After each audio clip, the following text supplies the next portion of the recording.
Chapter 972.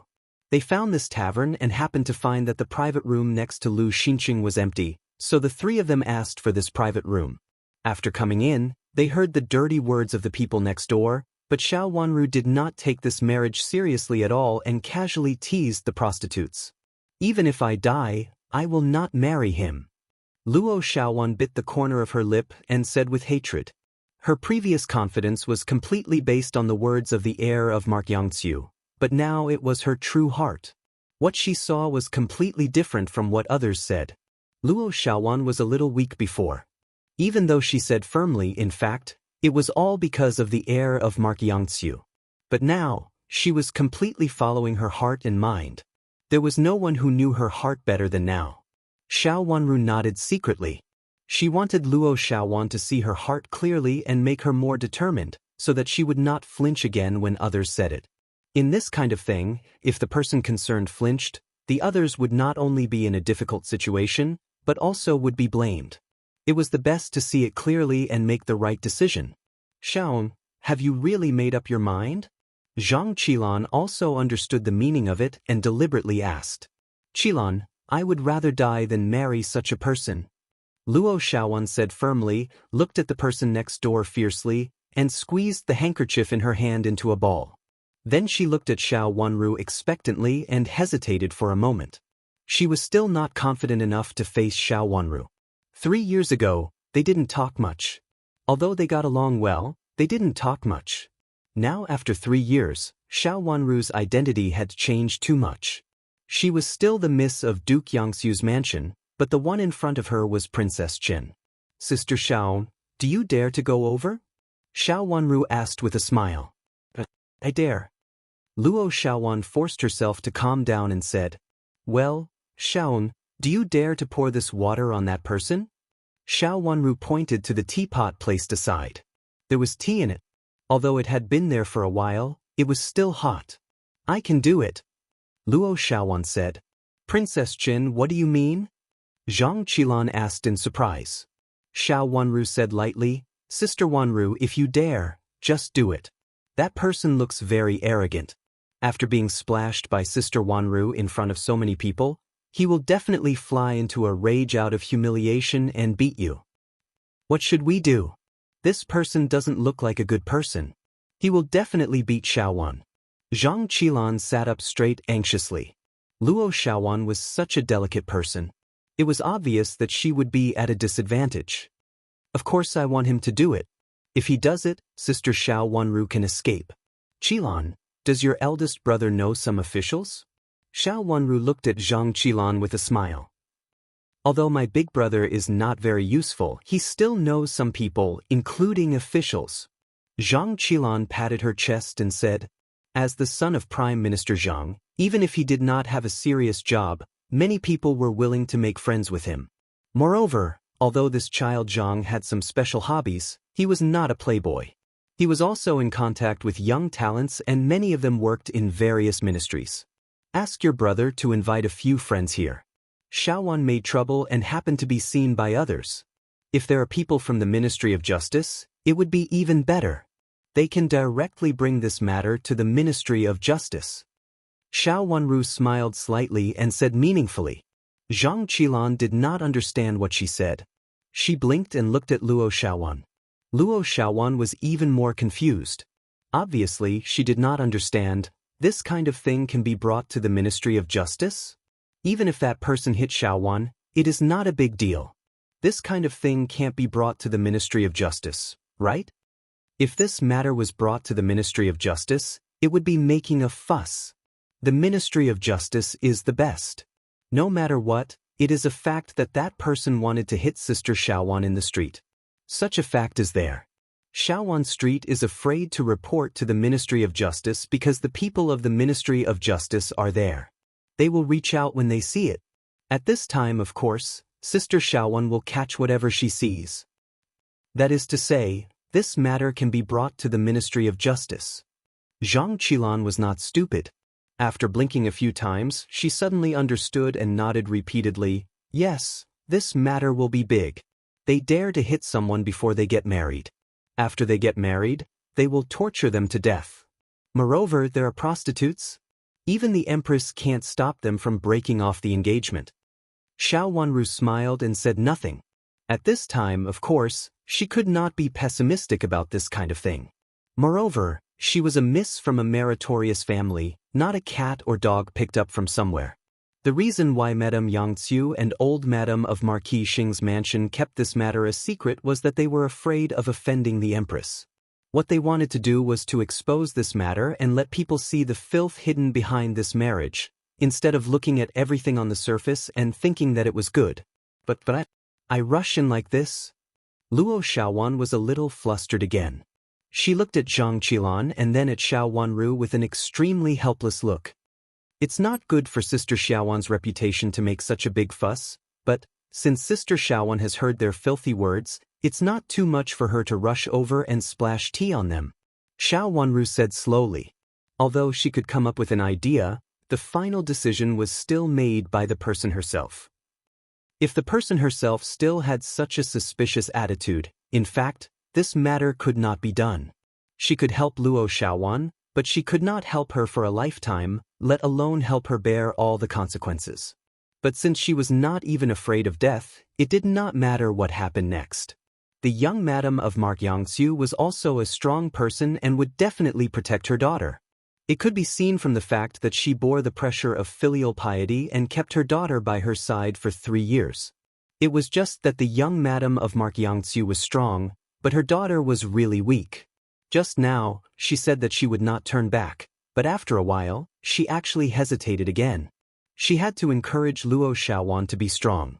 Xiaowan, if you don't do this, this matter will be settled, and even old Madame of Marquis Xing can go to the palace to mention this matter again. At that time, it will not only be a matter of the Empress's words, but also a matter of seeking the Empress's decree. At that time, you have to get married even if you don't want to. Zhang Qilan also saw Luo Xiaowan's hesitation and became unhappy. If you think it doesn't matter, Princess Chen and I will not make you lose face. It must be such a big thing. At that time, you have to stand up by yourself. If you can't stand up, we will not help you, but harm you. These words were a little harsh, but she and Luo Xiaowan had grown up together, and their relationship was different from that of others. Others couldn't say this, but she could. Qilan, I was wrong. I'll do it. I'm not afraid of anything. Hearing their words, Luo Xiaowan also found her hesitation and said with a face full of shame. She stood up and bowed deeply to Xiao Wanru and Zhang Qilan. Princess Qilan, I was wrong. Since this matter can't be settled well, let's make it big. Sister Xiaowan, have you really decided? Xiao Wanru raised her watery eyes and asked. Yes, I've decided. Luo Xiaowan gritted her teeth and said. Then you must make him angry in a while, and he will definitely beat you. Can you do it? Luo Xiaowan was shocked. She hadn't mentioned this much before, but then she nodded fiercely. No matter what, she must do it. Seeing that she had really made up her mind, instead of the previous vague idea, Xiao Wanru nodded, and they went to make arrangements separately. Zhang Qilan went to her elder brother to do something, and Xiao Wanru went back to the mansion. She was now Princess Qin, so it was not convenient for her to show up directly. Zhang Qilan and Luo Xiaowan both advised her to go back first, leaving Luo Xiaowan and 2 maids alone here. After the others left, Luo Xiaowan sat in the private room and listened to the conversation beside her.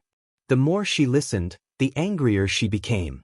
Calculating that it was about time, she gritted her teeth, stood up and picked up the teapot on the table. Her original timidity had long been melted by her anger. From time to time, they brought some dirty words to her. A dignified miss of Duke Yangtzu's mansion, in their words, was worse than a prostitute. Luo Xiaowan wiped her tears with red eyes and walked out. Even if she died today, she would drag this person down with her. If she didn't break off the engagement, she would die in the hall of the Ministry of Justice. With this in mind, she couldn't care less about the shame of a girl at this time. The 2 maids were also furious and followed Luo Xiaowan to the next room. The person next door was talking enthusiastically about the figure of a prostitute. Lu Xinqing was touching it while teasing Luo Xiaowan, saying that she didn't have a figure or a good appearance, and that she didn't know how to do things. He was afraid that if he leaned over, she would immediately be so scared that her face and neck would turn red. It was really boring. Such a woman is so boring.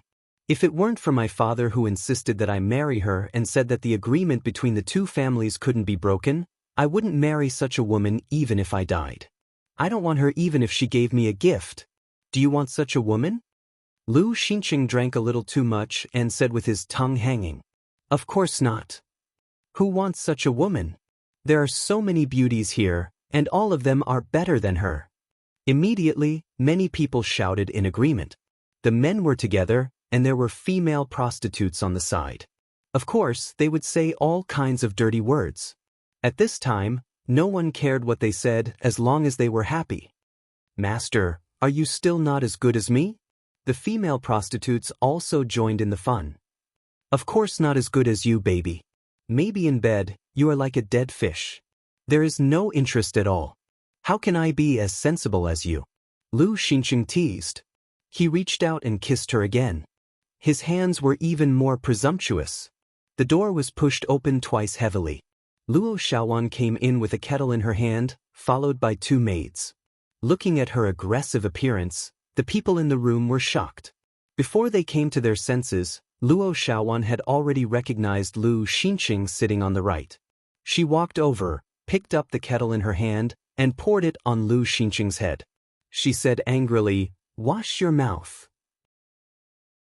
Chapter 973. Lu Xinqing was drenched in cold water. He couldn't even open his eyes. Not only was there water on his head, but there was also tea foam on it. In the end, Luo Xiaowan threw the teapot in her hand directly at Lu Xinqing's head. When Princess Chen left, she had specially warned him not to provoke him. This kind of person was not stingy, and he would definitely hit women. "You talk nonsense about our miss." The two servant girls stepped forward and pulled the tablecloth over, helping Luo Xiaowan to scold them. "Who wants to marry you? Look in the mirror and see what kind of person you are. How dare you think of our miss? You are a toad and think you are so great." The two servant girls were very eloquent. They scolded and smashed the plates. Those who reacted quickly immediately understood that this was obviously the miss of Duke Yangxu's mansion that everyone had been talking about just now. She had heard the words just now and came here to fight. "Bitch!" Luo Xiaowan scolded Lu Xinqing, who had just wiped the water stains on his face and could open his eyes. Then she smashed another plate on his head. At this time, Lu Xinqing finally reacted. He avoided the plate that was smashed in front of him and was about to pull Luo Xiaowan's hand. The servant girl beside him suddenly bumped into Luo Xiaowan. Luo Xiaowan slapped Lu Xinqing's face hard. Lu Xinqing covered his face and immediately became furious. "Bitch, how dare you!" Lu Xinqing had been favored since he was a child. When he was young, he had never been beaten by anyone.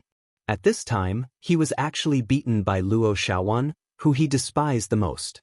Then he looked at the friends around him who were still talking with him and saw that they were all timid and trembling.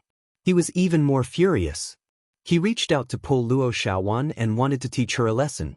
Luo Xiaowan wanted to run, but it was too late. One of her hands had been grabbed by him. In a panic, she raised her other hand and slapped him again. After 2 slaps, Lu Xinqing had already jumped up violently. He raised his hand and slapped Luo Xiaowan's face. The servant girl saw that it was not good and hurriedly stepped forward to block it. Half of the slap hit the servant girl, and the other half hit Luo Xiaowan's face. It didn't land, but the nail scratched her face, and a faint trace of blood immediately appeared on her face. "Murder! Help! Help!" Another servant girl screamed in a shrill voice. The shrill voice was so fierce that Lu Xinqing was so scared that he loosened his grip. The 2 servant girls hurriedly escorted Luo Xiaowan out. At this time, there was no need to do anything else. Many people in the tavern heard it and looked at the private room in shock. They saw the master and servant girls running out of the private room. One of them was obviously a Mississippi. At this time, her beautiful face was pale and her face was scratched. It was obvious that she had been beaten. "Someone come and save my mistress. That man is going to kill her." The servant girl screamed as she ran. Lu Xinqing chased after Luo Xiaowan and ran out. He wanted to hold Luo Xiaowan back. The current situation was obviously not good. He chased quickly, but Luo Xiaowan ran slowly. She caught up with him in a few steps. A servant girl rushed over to him and hugged his leg. She strode forward and begged, "Please let my mistress go. Please, please." While crying, she hugged Lu Xinqing's leg tightly and did not let him go forward. Lu Xinqing raised his leg impatiently and kicked the servant girl out. She fell heavily to the side and knocked over a table. Someone could not stand it and helped the servant girl up. While they were distracted, Luo Xiaowan rushed out of the door with another servant girl. A group of people came in and almost bumped into them. Fortunately, the people at the door reacted quickly and hurriedly dodged to the side. The servant girl ran slowly and fell at the door. The maid ran too slowly and fell at the door. She turned back and cried while turning around to stop Lu Xinqing. "Let my miss go. You've already hit my Mississippi. What else do you want? Do you want to kill my miss? For a prostitute? How can you do this? Miss is your fiancé." There were so many meanings in his words that many people stared at Lu Xinqing in shock. Someone could not help but curse, "Bitch? What a bitch. He actually wants to kill his legal wife for a prostitute. Not his legal wife, but his fiancée. What kind of marriage is this? Break it off quickly. If you really marry him, you won't be able to live for a day." While everyone was talking, Lu Xinqing had already reached the door. Luo Xiaowan's legs gave way and she fell outside the door. He could catch her in a few steps. In the current situation, of course, the sooner he caught Luo Xiaowan, the better. Lu Xinqing did not care about anything else and kicked the servant girl who was blocking the door again. This time, his foot did not fall, but he was blocked by someone. It was a young man in the group of people who had just come over. "Brother, you've gone too far," the young man said, lamenting in his heart that this was an unlucky year. He just came out for a drink with a few friends. How did he get into such a thing? This was the disadvantage of serving in the Ministry of Justice. When encountering such a thing, he had to intervene. "Why should I go too far? She is my fiancée." Lu Xinqing was about to catch Luo Xiaowan. At this time, he was interrupted. He immediately gritted his teeth in anger and raised his leg again. This time, it was aimed at the young man. Did they really make a move? The young man was very angry. His skills were not bad. He turned around to avoid Lu Xinqing's foot, and then kicked Lu Xinqing's foot hard. This kick was much more powerful than Lu Xinqing's. "Since she is not my fiancée, it has nothing to do with you. Even if she is my fiancée, you have violated the law by beating her so violently. Our young master serves in the Ministry of Justice." The manservant beside him said very cleverly. Since he was serving in the Ministry of Justice, it was natural for him to intervene in this kind of thing. "Your Excellency, please save our Mississippi." The servant girl's eyes lit up at the door, and she immediately burst into tears at the young man. At this time, Luo Xiaowan also stood up and walked to the young man's side. She suddenly knelt down and sobbed, "Your Excellency, I want to sue this man. Not only did he cheat my marriage, but he also wanted to kill me. I can't accept this marriage. Your Excellency, please cancel it. This, our Ministry of Justice, doesn't care about this matter." The young man said awkwardly. This kind of thing was really not under the Ministry of Justice's jurisdiction. Shouldn't it be discussed by the family to cancel the marriage? Your Excellency, if this marriage continues, our miss will die. Please help us file the case, otherwise we won't be able to go back now." The servant girl, who had hit the table inside just now, also rushed out at this time and knelt on the ground while crying. The master and servants looked extremely miserable. "Your Excellency, please make the decision for this Mississippi. This man is not a good person at first glance. He also called many female prostitutes over and played with the women of the brothel. They have been making a scene in the private room for a while." Someone saw Lu Xinqing go in and also saw several female prostitutes follow him in. The sound of flirting and talking was loud. At first glance, it was obvious that he was not a decent man. "Look at this Mississippi. She is so pitiful. Who arranged this marriage? He doesn't want his own daughter to die. It's so pitiful. This miss will die after marrying him. Which family is this playboy from?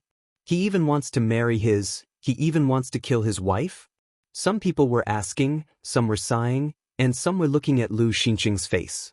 Lu Xinqing was so angry that his face turned blue. Luo Xiaowan's strength was small. She slapped him twice, but his face did not swell.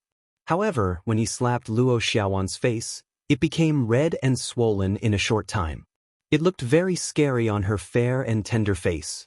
Luo Xiaowan was originally very delicate. At this time, her eyes were full of tears and she was extremely sad. Hearing what everyone said, she stood up shakily and stared at Lu Xinqing. This kind of gaze made Lu Xinqing panic. He dodged her eyes. He didn't know how to deal with the current situation. Since no one will uphold justice for me, then I will die, Luo Xiaowan said as she was about to bump into a pillar on one side. When the two maids saw that it was not good, they rushed over and hugged one of them and cried sadly. Miss, don't commit suicide. Miss, someone will definitely be willing to uphold justice for you. Luo Xiaowan was hugged by the two maids and could not move. She struggled hard twice but failed to break free. She lowered her head and shed tears. Help her. She looks so pitiful. Zhang Lanjue looked as if he couldn't bear to see it. He pulled the young man's sleeve and said, Yes, help her. Let's make a case first. Whether it succeeds or not, we can talk about it later. At least the current problem has been solved. Some people in the group helped to speak up. From the words of the people around them, they had a general understanding of the situation. They did not have a good impression of Lu Xinqing in front of them. A person who could do such a thing was really not a human being. For the sake of a prostitute, he had beaten his fiancée and made her cry and beg for mercy in the street. Was he still a human being? The young people brought by Zhang Lanjue were all from good families and had good characters. They all helped to speak up. Well, I will make a case for this, miss. The young man said helplessly. In the current situation, it was best to file a case. If there was nothing wrong, it would be best. If there was something wrong, it should be filed. Case. We are just having a dispute about our marriage.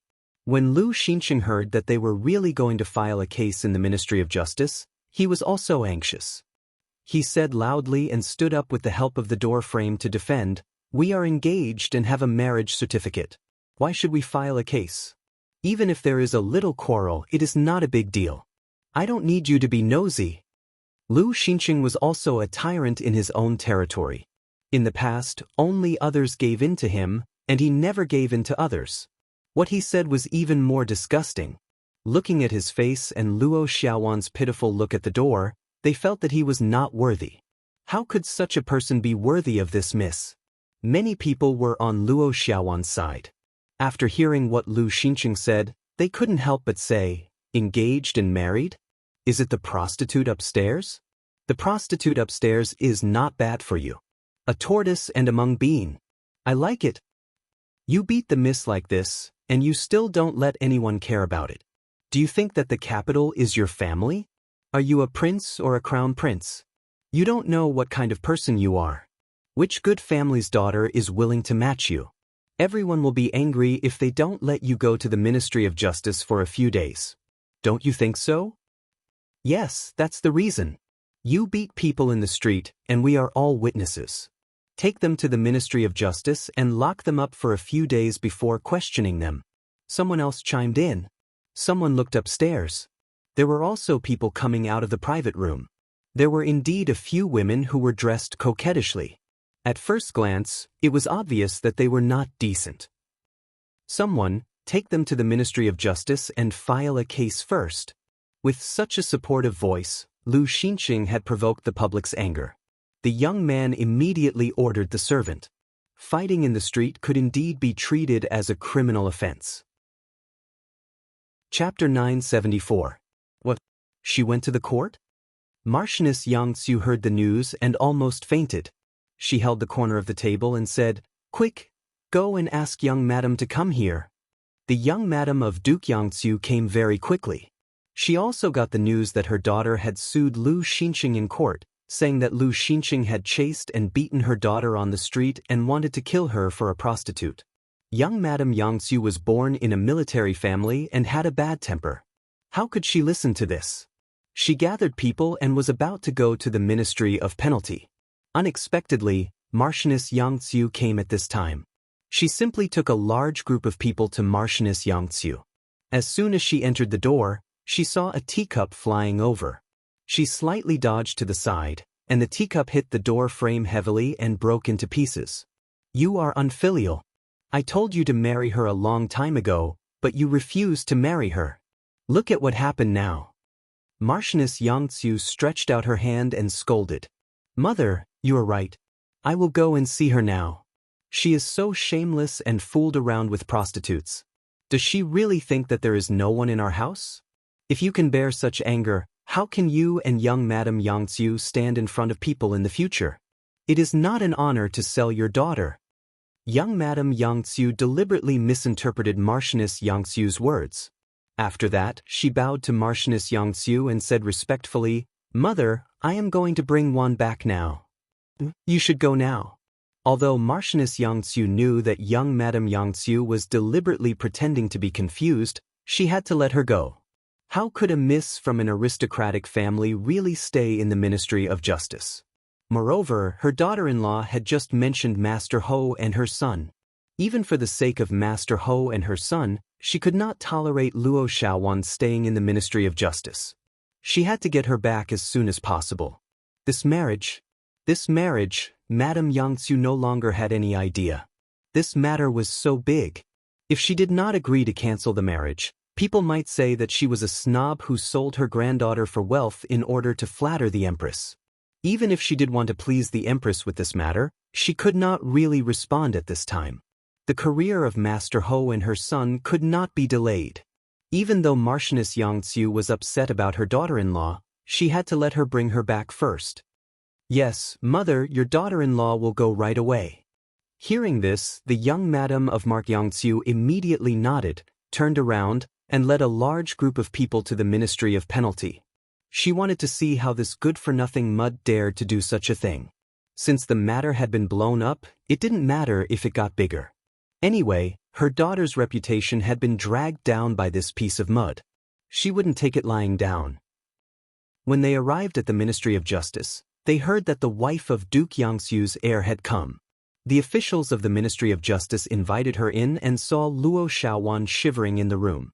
Seeing that her daughter not only had messy hair, but also had a scratch on her face, and her fair and tender face looked a little red and swollen, the wife of Duke Yangtze was furious. She turned around and asked the official behind her, "Where is that Lu Xinqing?" "In the room next door," the official said. "I'll go take a look." The young Madame of Mark Yangtze turned around and went to the room on the side. The officials of the Ministry of Penalty hurriedly followed her. But they were still a few steps late. In the room, Lu Xinqing was picked up by the husband of the young Madame of Mark Yangtze. He pushed him hard and hit the corner of the table on one side, bending down in pain. "You, a playboy also wants to marry my daughter. Who gives you such a big face? Why don't you look at yourself?" The young Madame of Mark Yangtze said with hatred. Thinking of her daughter's miserable appearance just now, she gnashed her teeth. This was originally not a well-matched marriage. Because of what the Empress said, old Madame of Mark Yangtze's mansion wholeheartedly flattered the Empress. She said that she would be a matchmaker, just to please the Empress.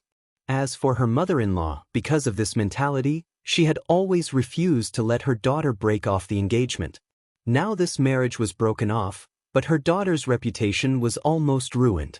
Thinking of this, the young Madame of Mark Yangtze even wanted to eat Lu Xinqing. Although Mark Yangtze hated Lu Xinqing very much, it was not convenient for her to slap Lu Xinqing's face at this time, so she could only push him hard. "Young Madam, please stand aside and talk." The official of the Ministry of Penalty arrived. He secretly wiped his cold sweat and asked her to go out. If they really fought here again, he would also be responsible. The young Madame of Mark Yangtze glared at Lu Xinqing again and turned back to the previous room. Holding her daughter in her arms, she felt very distressed and secretly made up her mind that this matter could not be settled easily in any case. She could not let her daughter have any relationship with this playboy again. Although it would be bad for her daughter's reputation at this time, it was better than tearing it up in the future. If she got married and was forced to return home, it would be really bad. Thinking of this, she felt a little comforted and immediately asked someone to negotiate with the Ministry of Penalty. Luo Xiaowan was the plaintiff, but she was a miss from an aristocratic family. Of course, it was not convenient for her to deal with this matter by herself, so she left a servant girl to act as the plaintiff. Luo Xiaowan went back with the young madam of Markyangsu. The young madam of Markyangsu also left her competent supervisor to help the servant girl fight this lawsuit. In fact, this lawsuit was not a big deal. It was just a quarrel between the two families. At most, it was a little embarrassing. She should not have been sent to the Ministry of Penalty. In addition, the relationship between the two parties was in-laws, and someone mediated between them. In the evening, this matter was settled. The criminal case was settled, but because this matter was related to the Ministry of Penalty, it was imperative to break off the marriage. Markyangsu's mansion could not let others point at their backs and scold them for selling their daughter for glory. On the same day, Markyangsu's mansion invited old madam of Marquis Xing's mansion. She was the matchmaker, so it was natural for her to break off the marriage. Does the emperor know about it? Old madam said lightly with a frown. It was obvious that she was not very happy. Her Majesty the Empress should know about this. In this situation, it's not a marriage, but an enemy. Let's forget about this marriage. Markyangsu's madam said with a wry smile. Originally, she wanted to curry favor with the Empress, but she did not expect that such a big deal would happen. Let's break off the marriage. Marquis, you'd better go to the Imperial Palace in person. Old madam did not want to bear this responsibility, so she pushed this matter to Markyangsu's mansion. Originally, she had just pushed the boat with the current, thinking that by saying a few words, she would be able to gain the Empress' favor. She hadn't thought that not only would she gain favor, she would be filled with anger. Speaking of it, she, the so-called matchmaker, was extremely embarrassing. Let's go to see the Empress later, Markyangsu's madam said. In the current situation, she had to break off the marriage. Master Ho also told her that if the Empress really interfered, it would be difficult to deal with it. It was better to deal with it by herself first and then tell the Empress. Even if the Empress was a little unhappy, she could only do so. It would be shameful for everyone to talk about this matter. It was better not to expose it if possible. Since you have decided so, I can't make the decision for your mansion. Then let's go. Old madam also had a lot of family affairs. She really did not want to worry about the affairs of Markyangsu's mansion, so she said lightly. She asked Nanny Yu to handle this matter. She found Lu Xinqing and asked him to take the marriage certificate back. Originally, she thought it was a very simple matter, but she did not expect that there would be an accident. After Lu Xinqing came out of the Ministry of Justice, he left immediately and said that he wanted to go home. When Nanny Yu went over, he had already left. If he went back, this marriage could not be broken off in a short time. Luo Xiaowan had to delay it again. A man could afford to delay it, but a woman could not. If it was delayed like this, no one knew when it would be delayed. Hearing this, young madam of Markyangsu was shocked and hurriedly sent someone to chase after him. She must get him back. However, the people sent out chased all the way but failed to catch up with him. Young madam of Markyangsu was so anxious that she paced around in the room. If Lu's mansion had this idea, she was afraid that this marriage could only be delayed until there was no news about it. Her daughter's life would really be ruined. Lu Xinqing was really vicious. He actually came up with such a way to delay this marriage. When Luo Xiaowan heard such a news, she cried so hard that her maids could not persuade her no matter how hard they tried. In the evening, the people sent by young madam of Markyangsu had not found Lu Xinqing. Miss, Princess Qin has sent someone over. This is a letter for you. A maid rushed in with a letter. Luo Xiaowan wiped away her tears and took it. After opening it, she stood up in surprise, picked up the corner of her dress, and ran to young madam of Markyangsu in a hurry. After reading Xiao Wanru's letter, young madam of Markyangsu was overjoyed and hurriedly sent someone out. Not long after, they found Lu Xinqing in a courtyard in the north of the capital city. In fact, he did not leave at all. so the servants of Mark Yangxiu's mansion did not catch up with him. After being found, Lu Xinqing was still unwilling to break off the engagement. However, after Marquis Xing's mansion came forward and young Madam of Mark Yangxiu appeared in person, he reluctantly took out the letter and the engagement was finally broken off as scheduled. Xiao Wanru returned to the mansion in the evening.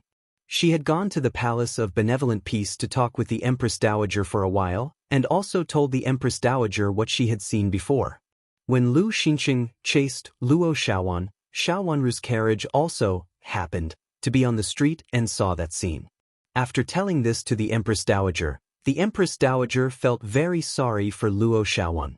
Such a miss from an aristocratic family was engaged to such a libertine. This marriage was too much. After that, Xiao Wanru chatted with the Empress Dowager for a while before returning to Prince Chen's mansion from the side door. She had arranged things before entering the palace. As soon as they arrived at Prince Chen's mansion, Qing came to report, "Your Highness, Lu Xinqing has been found. As you instructed, I sent someone to keep an eye on him first. After he settled down, I sent a message to Miss Luo." This was originally just an idle move. Unexpectedly, Lu Xinqing really made a move. Chapter 975. Has anyone informed him? Xiao Wanru sat down, picked up the teacup, took a sip and asked. No. I've been sending someone to keep an eye on him. After he returned to the place where he used to live, he directly asked someone to pack up his things and left immediately. He didn't have time to pack up some things and left them behind. It can be seen that he was really in a hurry. Qing was also very confused. If Lu Xinqing was really so vigilant, he wouldn't have done such a thing. Just based on this decisiveness, it made people look up to him. Didn't anyone warn him? Xiao Wanru didn't take it seriously. She had seen Lu Xinqing at that time and knew at first glance that he was a pompous child who hadn't made any progress. In the private room next door, although the words he said showed that he looked down on Luo Xiaowan, in fact, he also belittled Yangxiu Marquis' mansion. In fact, he even refuted the face of the Empress. He was not a smart or cautious person. How could such a person leave quickly after the matter and attack Yangxiu Marquis' mansion? Compared with Lu Xinqing's action, his action gave people a completely different feeling. There should be someone helping Lu Xinqing behind the scenes. Your Highness, it's impossible. When he came back, Lu Xinqing asked someone to pack up as soon as he got out of the carriage without any hesitation. He should have made up his mind when he was in the carriage. When he was in the carriage, there was only Lu Xinqing and his servant in the carriage. The servant looked timid and smart, but he didn't seem to be someone who could come up with such an idea. Qing answered. This was also what she couldn't figure out. No matter from which aspect, Lu Xinqing shouldn't have reacted in such a way. Fortunately, the princess had arranged for her to keep an eye on Lu Xinqing before entering the Imperial Palace. Otherwise, Lu Xinqing would have definitely escaped this time. Everyone thought that Lu Xinqing had left the capital city and chased in the direction of Lu Xinqing's hometown. But in fact, they chased in the wrong direction. If they chased all the way, they couldn't catch up with Lu Xinqing even if they chased him all the way to the Lu mansion. Since he is not in his mansion or around him, he must be someone from the Ministry of Justice. Xiao Wanru said. With a thought, she suddenly thought of a person. Go and check whether Qi Tianyu of the Ministry of Justice was there that day. Is Princess suspecting him? Qing asked in surprise. This was an answer that no one had expected. Just check it out. He had a good relationship with Qiu Yu of the Ministry of Justice. Xiao Wanru said. Yes, miss, I'm here now. Qing nodded and went down. After a while, she came back with the news. Miss, the first young master of the Qi family happened to visit His Excellency Qiu in the Ministry of Justice today, and he did see Lu Xinqing. Seeing Lu Xinqing's pitiful appearance, the first young master of the Qi family asked His Excellency Qiu to find a doctor to treat Lu Xinqing in case of other accidents. Qing reported. It was easy to investigate this matter, and it was not a secret. Qi Tianyu said it casually and Qiu Yu did it casually. It was not important, so no one cared about it. It should be Qi Tianyu. Xiao Wanru waited in her heart and said with understanding. Why do you think it's this young Master Qi instead of Lord Qiu? Qing asked in confusion. In her opinion, Lu Xinqing had contacted a lot of people in the Ministry of Justice. After all, Qiu Yu worked in the Ministry of Justice, so it was much easier for him to say and do what he wanted than Qi Tianyu. In other aspects, Qiu Yu was more capable than Qi Tianyu. The aristocratic families in the capital were not united. No one knew whether there was a grudge between the Qiu's mansion and the Luo's mansion. Qi Tianyu was the real, he was a complete outsider. After arriving in the capital, he did not have any entanglement with other aristocratic families. He had been an official alone and had not even got engaged. Besides, he did not know Lu Xinqing before, so it could not be him. Of course, this was just the idea of an outsider. Xiao Wanru had never looked down on Qi Tianyu. In the last life, Qi Tianyu had a successful career as an official with the help of Qin Yuru, Duke Yong's mansion and Duke Xing's mansion. Even without the help of her father, he had a good life in the capital. He should be a servant of a prince. Otherwise, he could not have lived such a good life. But Xiao Wanru did not know who he was. In the last life, she had a wandering life and did not pay attention to other aspects, let alone find these things. Now thinking about it carefully, it was inevitable. In this life, because of Qin Yuru, Qi Tianyu did not live a good life. But even so, he still climbed up steadily. Such a person could not be underestimated. Of course, Qi Tianyu would not help for no reason. Not only Qi Tianyu, but also other people in the Ministry of Justice would not help for no reason. With the background in the last life, Xiao Wanru first suspected Qi Tianyu. Even though she could not find a reason for him to intervene, he was indeed in the Ministry of Justice at that time and had a conversation with Lu Xinqing. It was very likely that this matter had something to do with him. Now Qi Rongji was going to enter Prince Zhou's mansion, but it did not guarantee that the person behind Qi Tianyu must be Prince Zhou. The most likely person was Chu Luiyue. She had to be careful. Qi Tianyu is more likely. Has it been dealt with now? Xiao Wanru shook her head and put away the doubts in her heart. She could only keep Qi Tianyu's matter in her heart for the time being. The marriage has been cancelled. It has finally been cancelled. Qing said with a smile. Xiao Wanru nodded with a smile. It was a good thing that the marriage was finally cancelled. Anyway, Luo Xiaowan, who did not get married, was much luckier than in the last life. Even though she had a good reputation, it was Lu Xinqing's fault. Governors of some families would not think badly of Luo Xiaowan. Even though these families did not occupy many families, Luo Xiaowan, who had the background of Duke Yangxiu's mansion, still had a promising future. Now that the Imperial examination in spring was over, there must be some scholars with humble family backgrounds who passed the examination and could get a son-in-law. This was the most suitable time. It was better to cancel the marriage at this time than at any other time. Miss, there is a letter from the prince. Yu Jie suddenly ran in excitedly and said loudly. Where is the letter? Xiao Wanru couldn't help showing a smile on her face. But looking at her empty hands, she asked with her watery eyes flickering. The letter is in the hands of second young master. Yu Jie wiped the hot sweat on her face and said, Second young master? Xiao Wanru didn't know which second young master it was. It's second young master Qi. The prince asked second young master Qi to send the letter. Now second young master Qi is outside. Yu Jie said with a smile. It turned out to be Qi Baiyu. Xiao Wanru stood up happily and said, Invite him in. Xiao Wanru hadn't seen Qi Baiyu for a long time. When they met again, she found that Qi Baiyu was no longer the thin boy. He looked stronger and darker, and he was very energetic. Second young master Qi. Xiao Wanru said happily. She was very happy to see her old friend at this time. Princess Qin. Qi Baiyu cupped his hands to salute. Neither of them looked like children in the past, so the necessary etiquette was necessary. Sit down and talk. Xiao Wanru invited him to take a seat with a smile. After they sat down, the servant girl served tea. When did second young master follow His Highness? Seeing Qi Tianyu take out the letter, Xiao Wanru asked with her eyes flickering slightly.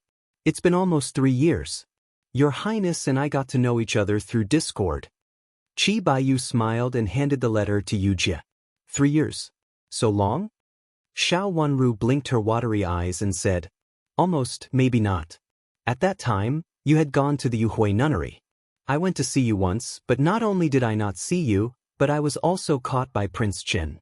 I was not convinced, so we had a fight. I didn't expect His Highness to be so powerful," Qi Baiyu said casually.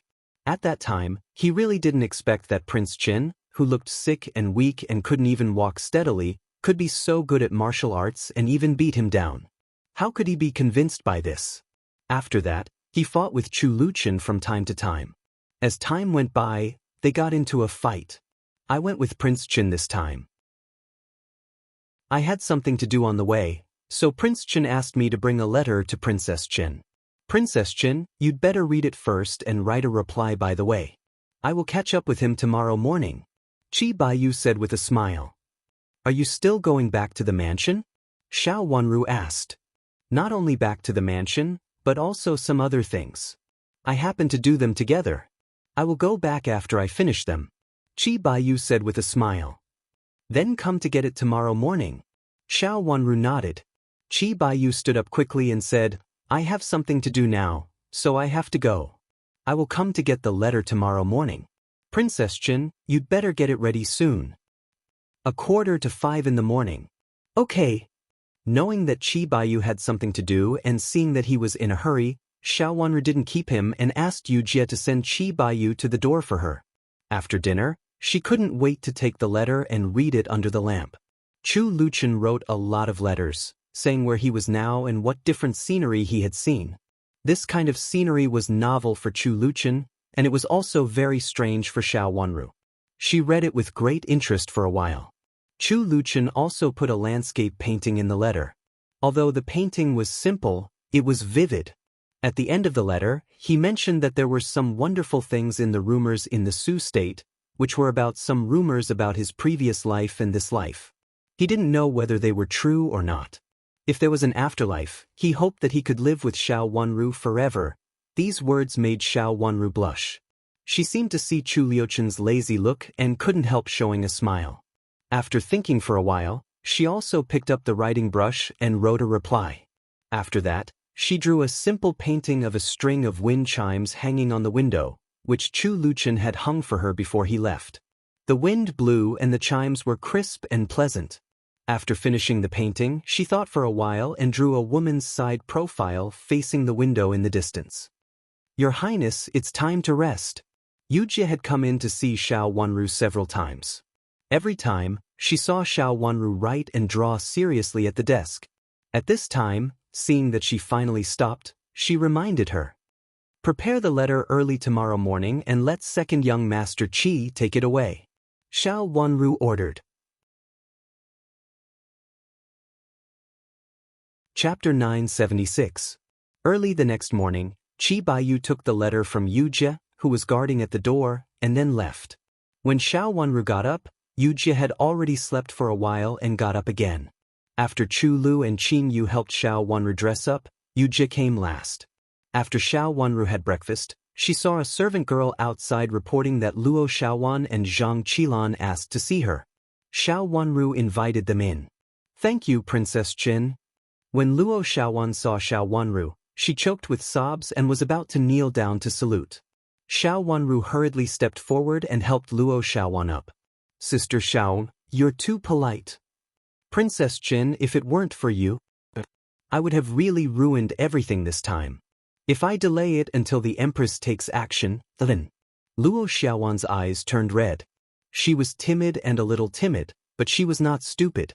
She knew that if she couldn't find Lu Xinqing yesterday, she would really be dragged to death or be married by the Empress. Fortunately, Prince Chen's mansion sent the news about Lu Xinqing. Fortunately, she asked Lu Xinqing to come to her. There was still room for her to recover. Sister Xiaowan, Princess Qin, don't call me Sister Xiaowan anymore. I hope you can call me Xiaowan directly. Luo Xiaowan shook her head and said, Princess Qin, you'd better call Xiaowan by her name. Zhang Qilan also persuaded her. Luo Xiaowan and Xiao Wanru were not really relatives. Now it was not appropriate for her to call Luo Xiaowan Sister Xiaowan with her status, and it might even cause other accidents. Xiao Wanru also understood this, so she didn't force it. She nodded at once and the three of them sat down. After sitting down and the servant girl served tea, Xiao Wanru asked softly, "How is Xiaowan's marriage? Did your grandmother make things difficult for you?" "My grandmother also agreed to break off the engagement. Old Madam of Marquis Xing's mansion also sent someone over. This engagement is considered to be broken off now." Luo Xiaowan pinched her handkerchief and said, "That's good." Xiao Wanru nodded. "What are you going to do next?" This marriage had dragged Luo Xiaowan into an even worse situation in her previous life. "My mother said, we can find a son-in-law." Luo Xiaowan blushed and lowered her head.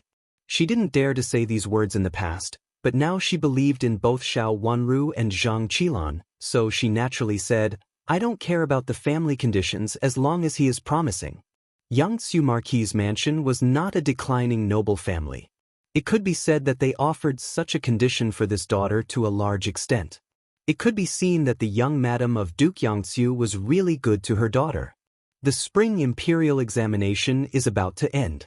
At that time, we can look at the families of those who have not married yet, and then choose a suitable one. Zhang Qilan also felt that this was a good thing. The aristocratic families in the capital originally had the saying of catching a son-in-law. Even with Luo Xiaowan's situation, even if she could not find the best, she could still find an ordinary one.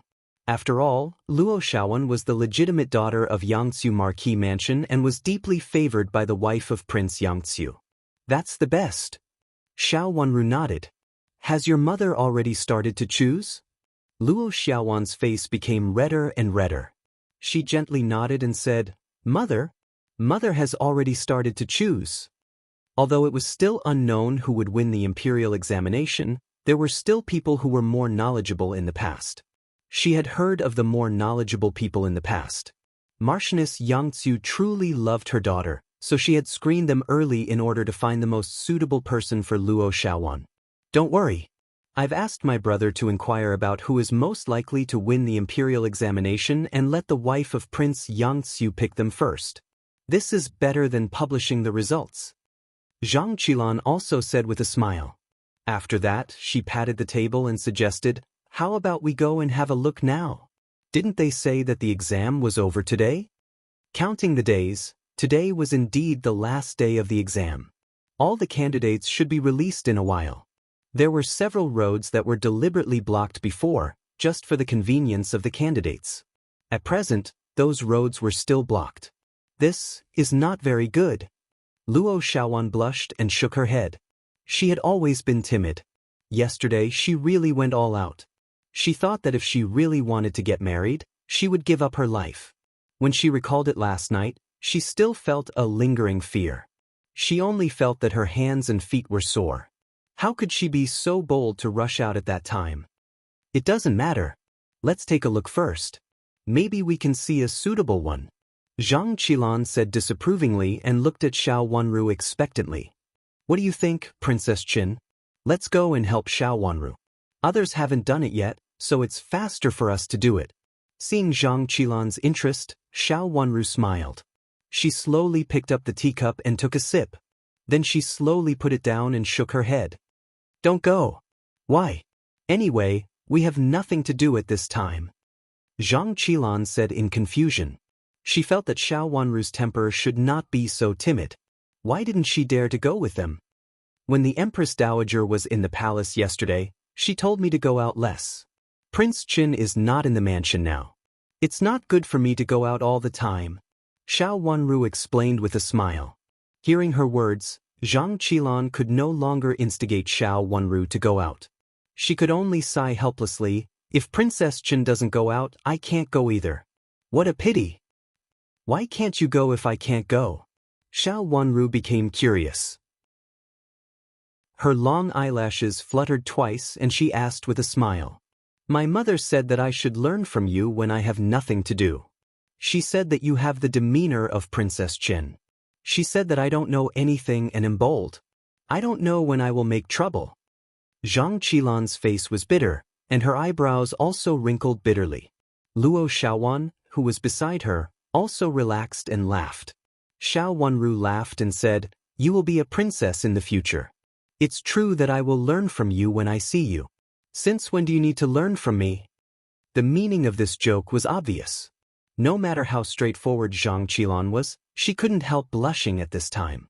She snorted at Xiao Wanru and said, "Let's talk about the future later. Anyway, in my mother's eyes, I can't compare with you. My mother praises everything you do." "What did I do?" Xiao Wanru's heart moved slightly, and she asked with a smile on her face. "What else?" "My mother also said that you did the right thing about you and Infanta Yuan and before. You should have done so at that time, lest someone make a fuss about it." Zhang Qilan said. The dispute between Xiao Wanru and Infanta Yuan and the fact that Chu Luchen broke second young Master Chu's hand at the palace gate had already spread throughout the capital city. Most people felt that Xiao Wanru should do this. This was the best way to vent their anger. Why could second young Master Chu do whatever he wanted while Princess Chen had to endure it? No matter what, second young Master Chu's identity and status were not comparable to second young Master Chu's. Could it be that just because she was a woman and second young Master Chu was a man, she should be at a disadvantage? At that time, I was just too angry, so the servant girl did it. His Highness was also very angry at that time. Xiao Wanru said softly. Her words were very implicit. This kind of person should be taught a lesson. He doesn't know what kind of person he is. How dare he do such a thing? Chu Yunan has been wearing his seemingly gentle and fair face all day long, but he did such a thing. It's really shameful. Zhang Qilan curled her lips and said, "This matter seemed to have nothing to do with Infanta Yuan, but all the women who had fought in the inner court could see clearly that Infanta Yuan was obviously unclean, but she pretended to be so innocent, which really made others look down on her. In the past, Infanta Yuan's reputation had always been very good, but now it seemed that it was just SOSO. Princess Chen, the shop you went to that day is actually really good. I've been there before and ordered a few sets of clothes. Every set is very good. After that, I ordered a few more sets, but they haven't been delivered yet." Zhang Qilan said with pity. Suddenly, her eyes lit up.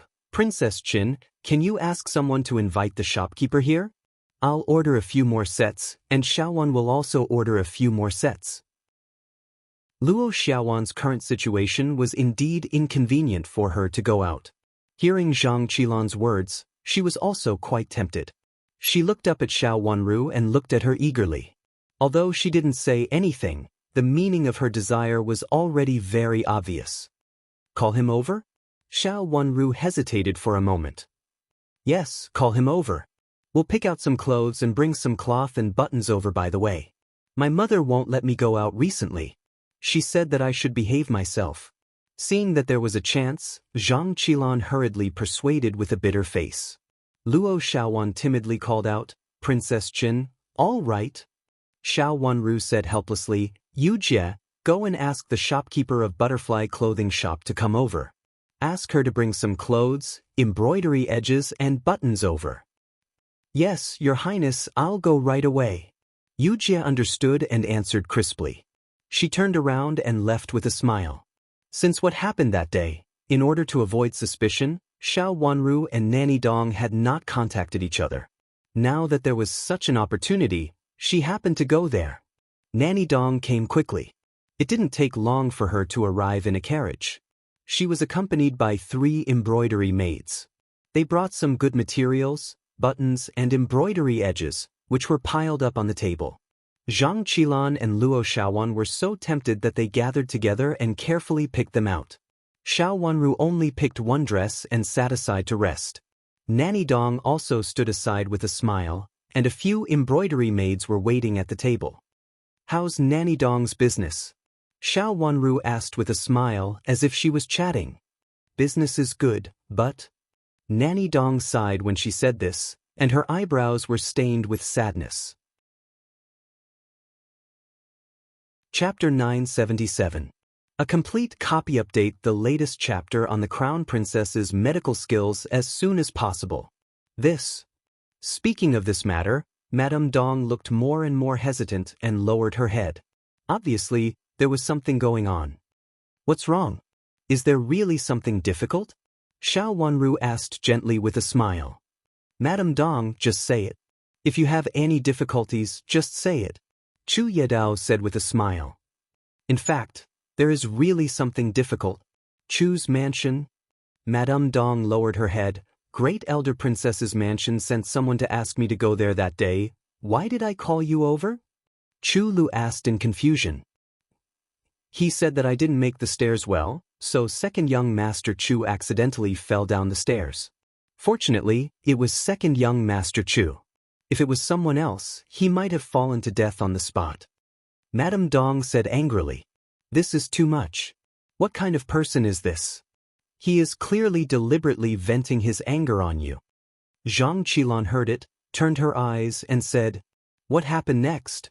Xiao Wanru said lightly with a calm look in her eyes.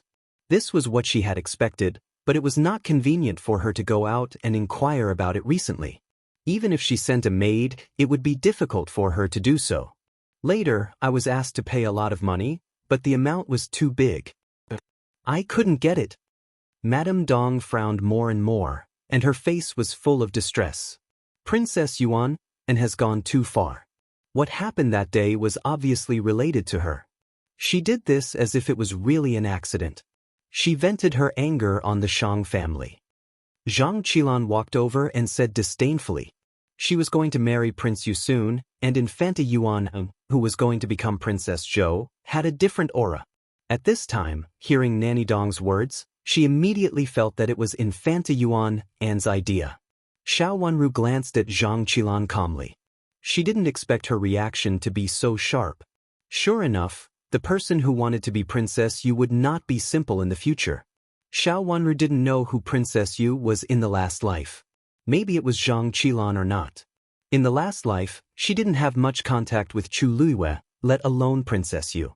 Princess Yuan, and asked you to pay a large sum of money. What if you don't have it? Luo Xiaowan was the weakest. She couldn't hear the bitterness in Nanny Dong's words. She also put down the brocade in her hand and came over to ask. If there's really no other way, then we can only cut off our assets. Madame Dong lowered her head and gave a bitter smile helplessly. People don't fight with officials, not to mention the mansion of Ruaping Great Elder Princess. Are you going to sell your shares to Ruaping Great Elder Princess? Xiao Wanru suddenly thought of something and asked with a trace of gloom in her watery eyes. If there's any other way, I wouldn't be willing to do it. I'd rather give this shop to someone else than suffer this baffling anger. Madame Dong's eyes turned red as she said, This shop has been opened in the capital for so many years, and it's also the result of painstaking efforts. It really wanted to be like this, it wouldn't have been run so carefully in the beginning. This matter, if it really can't be settled, you can come to me. This matter was caused by me. I can't let you bear this responsibility for nothing. Xiao Wanru continued the topic calmly. The meaning of her words made Madame Dong extremely surprised. She suddenly raised her head, looked at Xiao Wanru in surprise, and said in a trembling voice, Princess, do you mean that you want to help? You can hold on by yourself first. If you can't hold on, this shop doesn't need to be divided into shares. I will buy it and then deal with it with Ruaping Great Elder Princess's mansion. You will still be the shopkeeper of the shop. Everything will remain the same, and I won't interfere in the internal affairs of your shop. Xiao Wanru said softly. Xiao Wanru meant that she would pay to take over the shop and take over the difficult things in the shop. As for the business of the shop, Nanny Dong would still be in charge, and Xiao Wanru would not handle it. Everything would remain the same as before, but Nanny Dong would have a powerful boss. This was really a surprise. Nanny Dong was so excited that she couldn't even speak. Nanny Dong, hurry up and thank Princess Jin. Zhang Qilan reminded her with a smile. Nanny Dong hurriedly knelt down and kowtowed to Xiao Wanru 3 times. She said in a choked voice, Thank you, Princess Jin. Why do you call her Princess Jin? You should be the boss. Luo Xiaowan also had a good impression of Nanny Dong, so she also helped her. Of course, she meant to facilitate this matter. She said that Nanny Dong could handle the cooperation by herself. Judging from the attitude of Ruaping Great Elder Princess's mansion, this matter would definitely not be good. How could Nanny Dong, a small merchant, compete with Great Elder Princess's mansion. It would be best for her to find a boss who could fight against Great Elder Princess's mansion. There was no one more suitable than Princess Chen. Even if there were others who were not afraid of the power of raping Great Elder Princess's mansion, it was not necessary to fight against Great Elder Princess's mansion for a merchant. Princess Chen was different. The reason why Nanny Dong was angry was because of the grudge between Princess Chen and Infanta Yuan. From this point of view, Princess Chen was indeed the most suitable. What was more, the conditions offered by Princess Chen were so suitable. In any case, it was Nanny Dong who took advantage of it. I pay my respects to you, boss. Nanny Dong nodded repeatedly and followed Luo Xiaowan's words. We have to see if it's possible. Hearing their words, Xiao Wenru hesitated. After nodding with a smile, she asked Chu Lu to help Nanny Dong up. Let's wait and see. There's no hurry. Since she said so, Nanny Dong could not force Xiao Wenru. She involuntarily turned her eyes to Zhang Qilan and Luo Xiaowan with a pleading look in her eyes. If they missed such a good thing, they would miss it. Everyone wanted to rely on Prince Chen's mansion. When raping Great Elder Princess's mansion fought against Princess Chen, it was a complete defeat. Not only had Royal Princess Yuan fallen, even the second young Master Chu, who had gone with her, had his arm broken for no reason. No matter how one looked at it, it was an undeserved calamity, but everyone knew about it, and no one stood up for him. It was Prince Chen who broke his arm. What else could they do? It was impossible to bring Prince Chen back. Moreover, although second young Master Chu was innocent, Infanta Yuan was not. No one was blind. Nanny Dong, let's see what raping Great Elder Princess's mansion wants first. If we really can't bear it, we can come to Princess Chen. Xiaowan and I will be witnesses. Zhang Qilan said. Yes, Qilan and I will be witnesses. Princess Chen will definitely help you. Luo Xiaowan was very kind. She felt that she had just gotten out of the difficult situation, so everything was very kind. She also wanted to help Nanny Dong, so she sincerely said to Zhang Qilan, Thank you, Mrs. Nanny Dong was very moved. Xiao Wenru coughed in a low voice and said, Nanny Dong, if there is anything in the future, you can report to me directly. Originally, she wanted to hang it on a steward of Prince Chen's mansion, but because of the matter of Infanta Yuan, a steward seemed to be incompetent. Coincidentally, Zhang Qilan was also there. It was also a justifiable thing to take Butterfly Clothing Shop under her name in front of her. Of course, she couldn't let others see that she was bent on buying Butterfly Clothing Shop. Of course, she couldn't be too anxious. It was the best attitude to take it or not. After all, Zhang Qilan would be in Prince Yu's mansion in the future. She and Chu Luiyue were husband and wife. There were some things that she, an outsider, couldn't intervene. In fact, Xiao Wenru was not optimistic about Zhang Qilan marrying Chu Luiyue. Chu Luiyue was ambitious. For his great cause, he could sacrifice anything and give up anything. Even everything he did was to serve this great cause. Moreover, the relationship between Chu Luiyue and Xiao Yenru was ambiguous in the last life. In this life, it seemed that they had nothing to do with each other.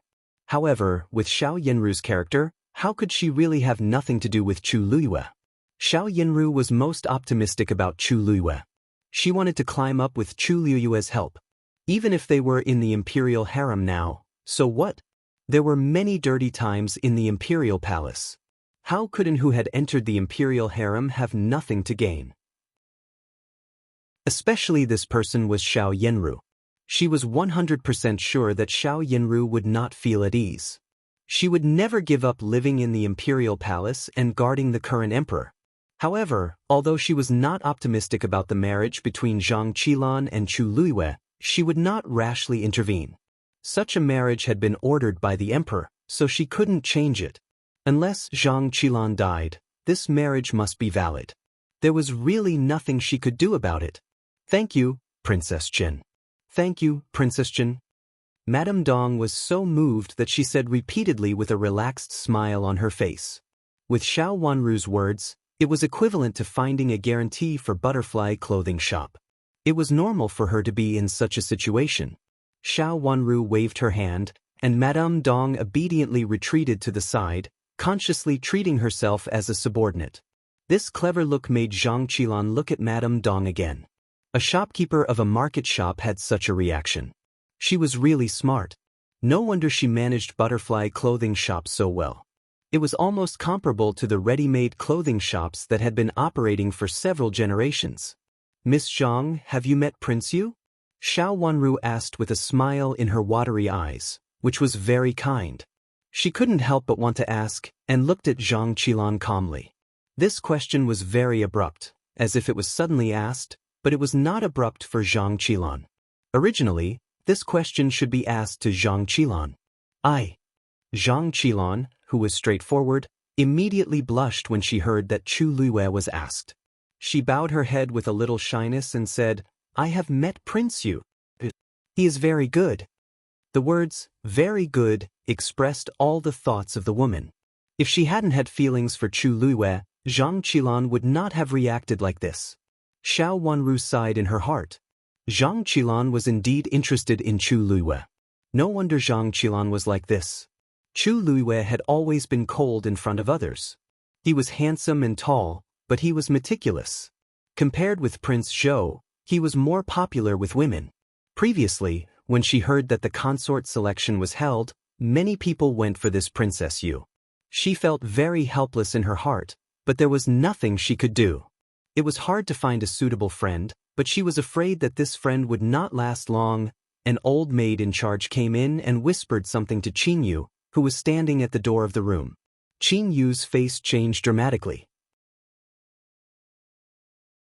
Chapter 978. Your Highness, people from Butterfly Clothing Shop are here to look for Nanny Dong. Qin Yu took 2 steps forward and reported to Xiao Wanru in a low voice. Xiao Wanru thought for a while and said, "Go and ask him what's the matter." "Yes, I will go now." Qin Yu nodded and left. Although Madame Dong didn't say anything, her expression was already very unstable. She looked out of the window from time to time. It could be seen that something big had happened in Prince Chen's mansion at this time. Although she didn't say anything, she couldn't hide the anxiety in her eyes. Luo Xiaowan had just gotten rid of the stains, so she couldn't bear to see others so distressed. She couldn't help but say, "Madame Dong, don't worry. Princess Chen is here. Even if something happens, it won't be a problem." "I know. Thank you, Miss Luo," Madame Dong said with a forced smile. She had a lot on her mind. Xiao Wanru didn't say anything. She reached out to pick up the teacup on the table, took a sip, and then put it down slowly with a deep and indifferent look in her eyes. "Miss Zhang, Miss Luo, why don't you pick some more?" Seeing that she looked calm and unhurried, Luo Xiaowan also felt relieved. She pulled Zhang Qilan and the other 2 and went to the table to choose. Qin Yu came back soon. She walked into the room, bowed to Xiao Wanru, and said, "I told you that someone is making trouble. The cloth in the shop is not good, and it will wrinkle as soon as it goes into the water. The toggle and loop buckle will loosen after being worn for a few days, revealing the lining inside. There are stains on the embroidery. I don't know where the stains came from. They are very dirty. Princess Yu has gone too far." Zhang Qilan put down the material in her hand and said angrily. Everyone's reaction was the same.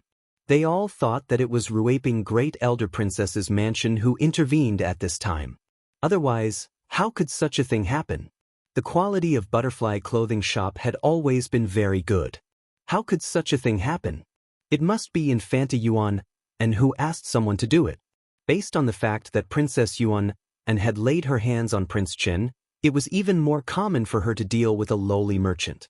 In fact, Princess Yuan was really the scapegoat this time. Xiao Wanru's eyes met Nanny Dong's eyes calmly.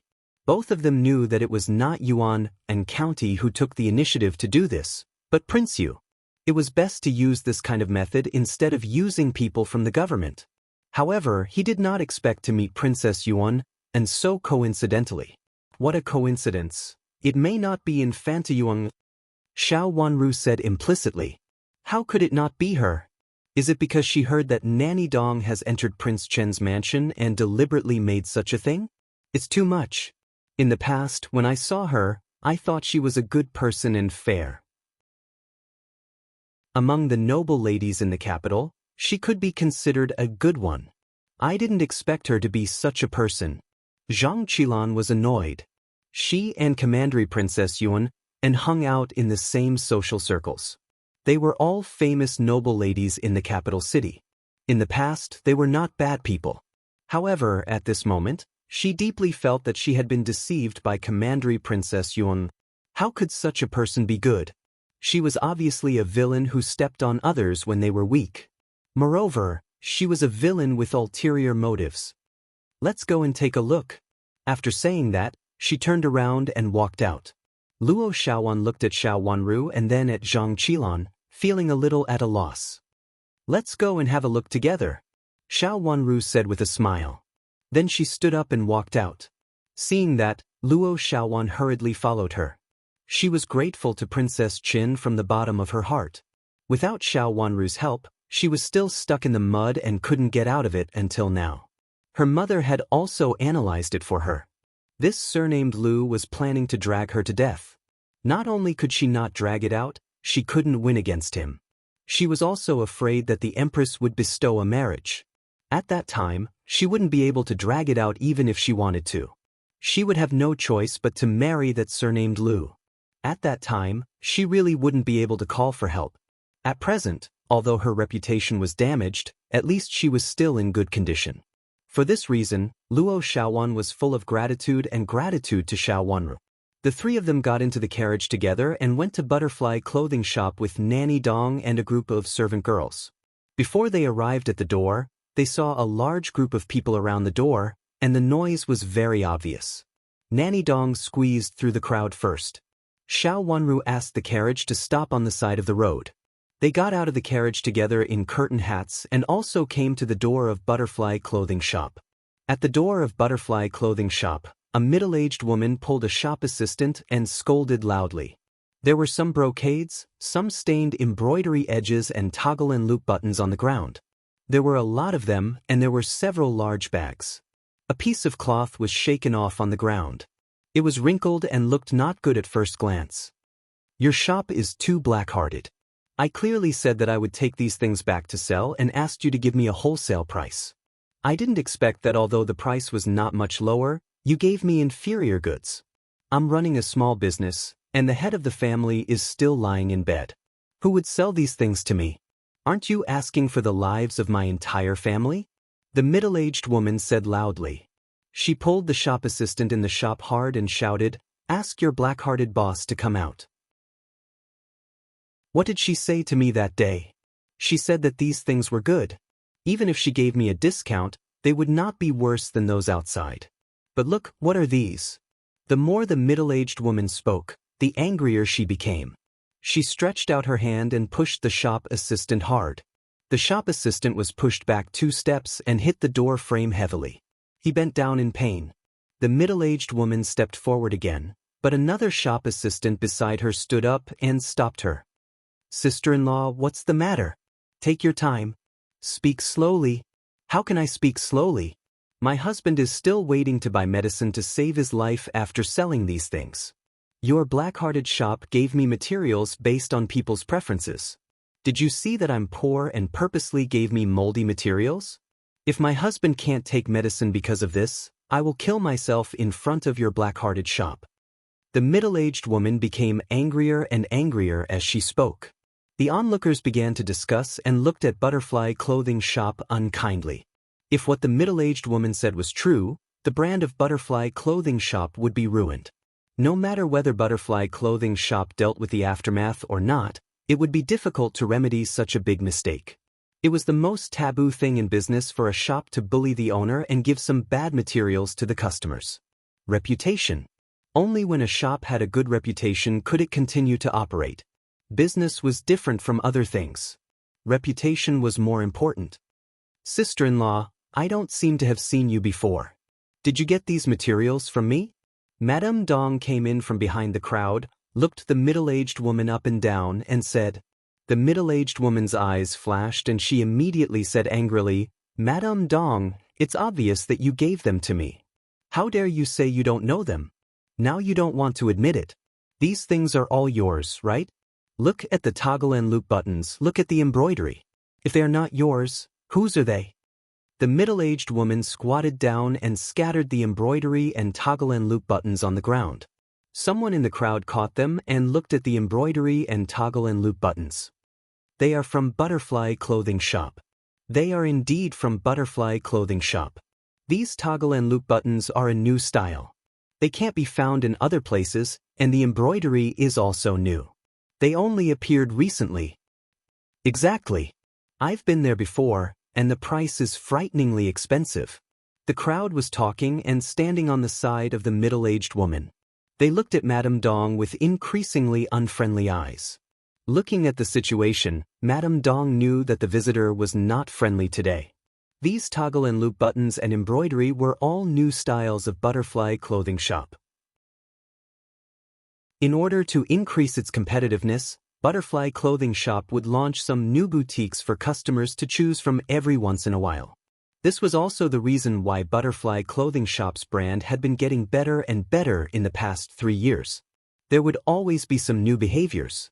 But right now, these actions were being used by someone to deal with him. She didn't know this middle-aged woman, but it was obvious that others knew her. In fact, it was not difficult. As long as she stayed outside the shop of Butterfly Clothing Shop for a while, she could always see her. Sister-in-law, you said that these toggle and loop buttons are ours. Do you have any evidence? She made up her mind, squatted down, picked up a toggle and loop button from the ground, and asked, "Do you need me to say whether these toggle and loop buttons are yours or not? Everyone around knows it. You can't deny it even if you want to." The middle-aged woman shouted loudly. She reached out to pick up the things on the ground and threw them at Madame Dong. Madame Dong was caught off guard and fell to the ground after being hit. "You have to compensate me." As she said, she picked up the things on the ground and threw them at Madame Dong mindlessly. Madame Dong couldn't stand it and hurriedly covered her head. "Sister-in-law, can you talk nicely? It's wrong for you to hit people like this. When the yamen runners come later, they may think that there is a fight here and take everyone to the yamen." Xiao Wanru stepped forward with Yujie. When she saw the scene in front of her, she winked at Yujie. Yujie stepped forward to grab the middle-aged woman's hand and said. The middle-aged woman was not convinced and struggled hard.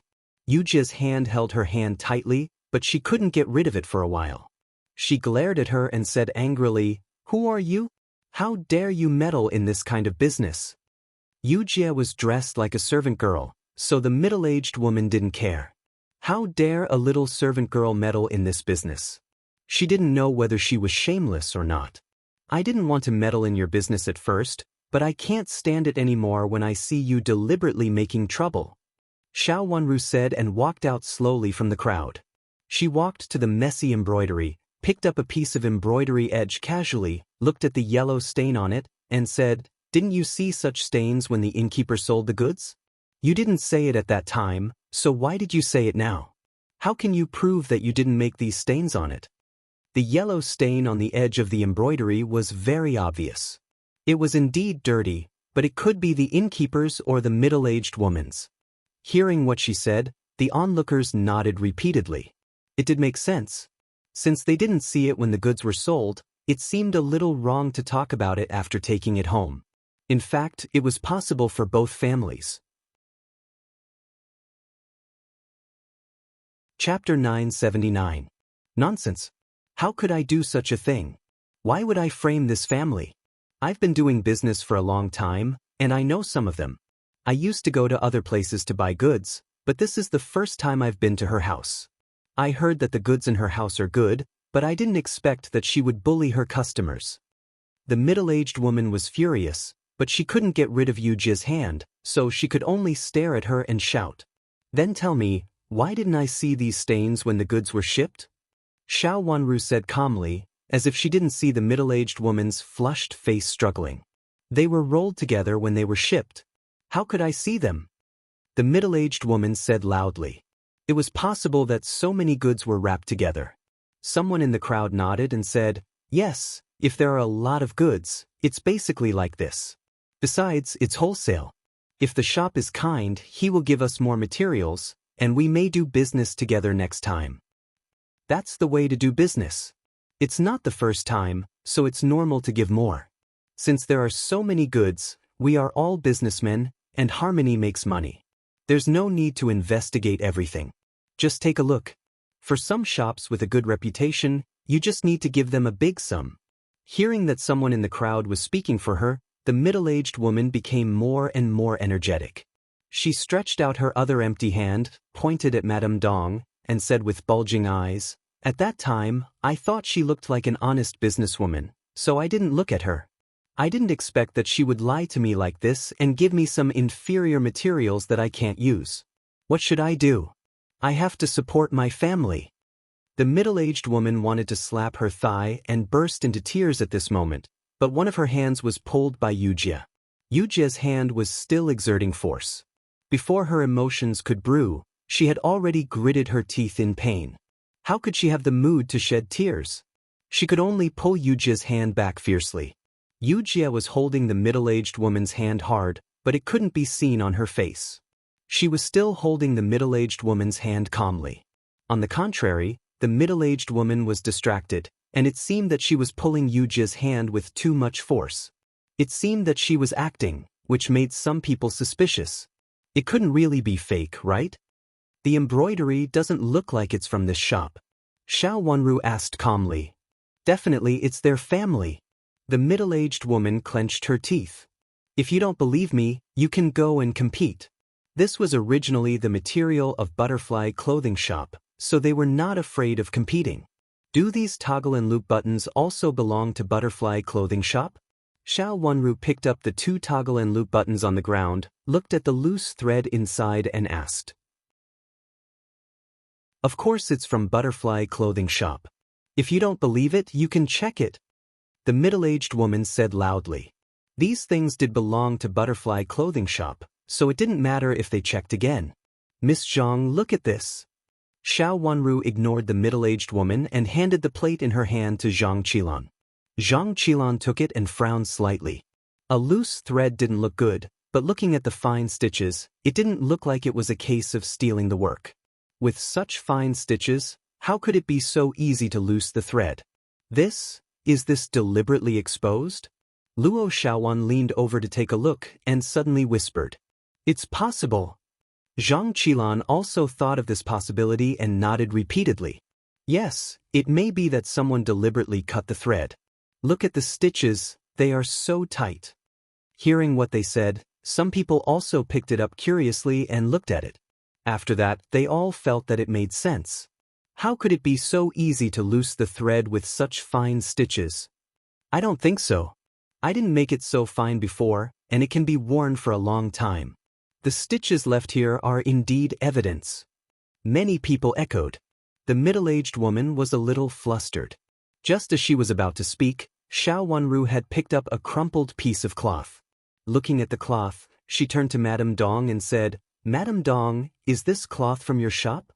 Madame Dong had already stood up at this time. She walked over to pick up the cloth and looked at it. She shook her head repeatedly and said, This is not the cloth from our shop. We don't have such cloth in our shop. If it's not the cloth from your shop, who else can it be? The middle-aged woman argued loudly. With the matter of the toggle and loop buttons, she had already felt guilty. She looked at Xiao Wanru with vigilance and said, Miss, where did you come from? How can you understand this kind of thing? Xiao Wanru and the others were all wearing curtain hats, so they couldn't be seen clearly. But judging from their imposing manner and the group of servant girls around them, she could tell that these people in front of her were either rich or noble. If she couldn't offend them, she'd better not offend them. There were so many dignitaries at the foot of the emperor. Who knew when she would bump into someone she couldn't afford to offend? The middle-aged woman also lived in the capital city, so she knew who she couldn't afford to offend, so she didn't speak ill of Xiao Wanru at this time.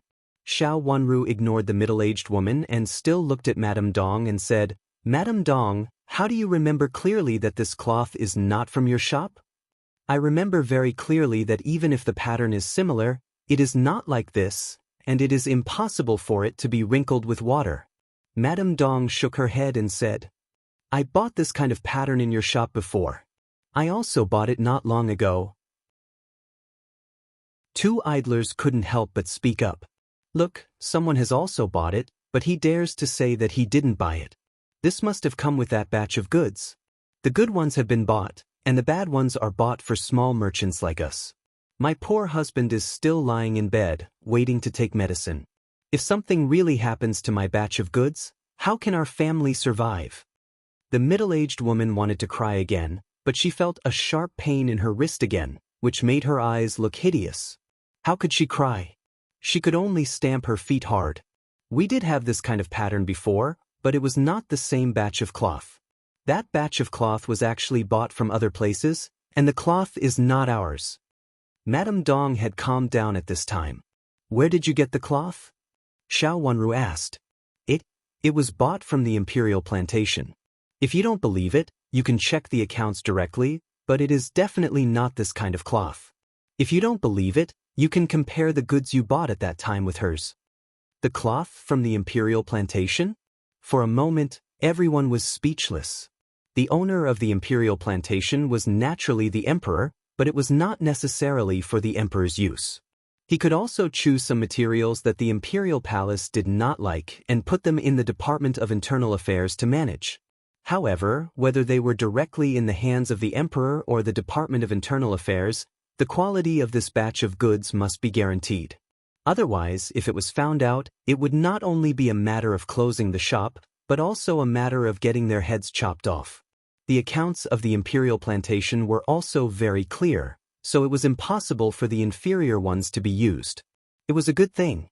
It was said that the Department of Internal Affairs was very strict, so it was not easy for them to intervene.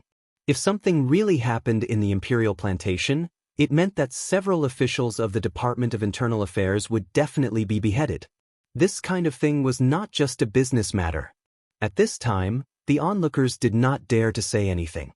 If they really wanted to investigate something, the people present were the cause, and maybe no one would be left unscathed. It was good to watch the fun, but it would be troublesome if they got themselves involved. Sister-in-law, do you mean that there is something wrong with the cloth from the Imperial plantation? Xiao Wenru turned her eyes and looked at the middle-aged woman. At this time, the middle-aged woman also panicked. She just wanted to be greedy for money, and she did not intend to lose her life. She was also from the capital city. If it had something to do with the matter of the Imperial plantation and said that there was something wrong with the things in the Imperial plantation, she would definitely be dragged into prison later.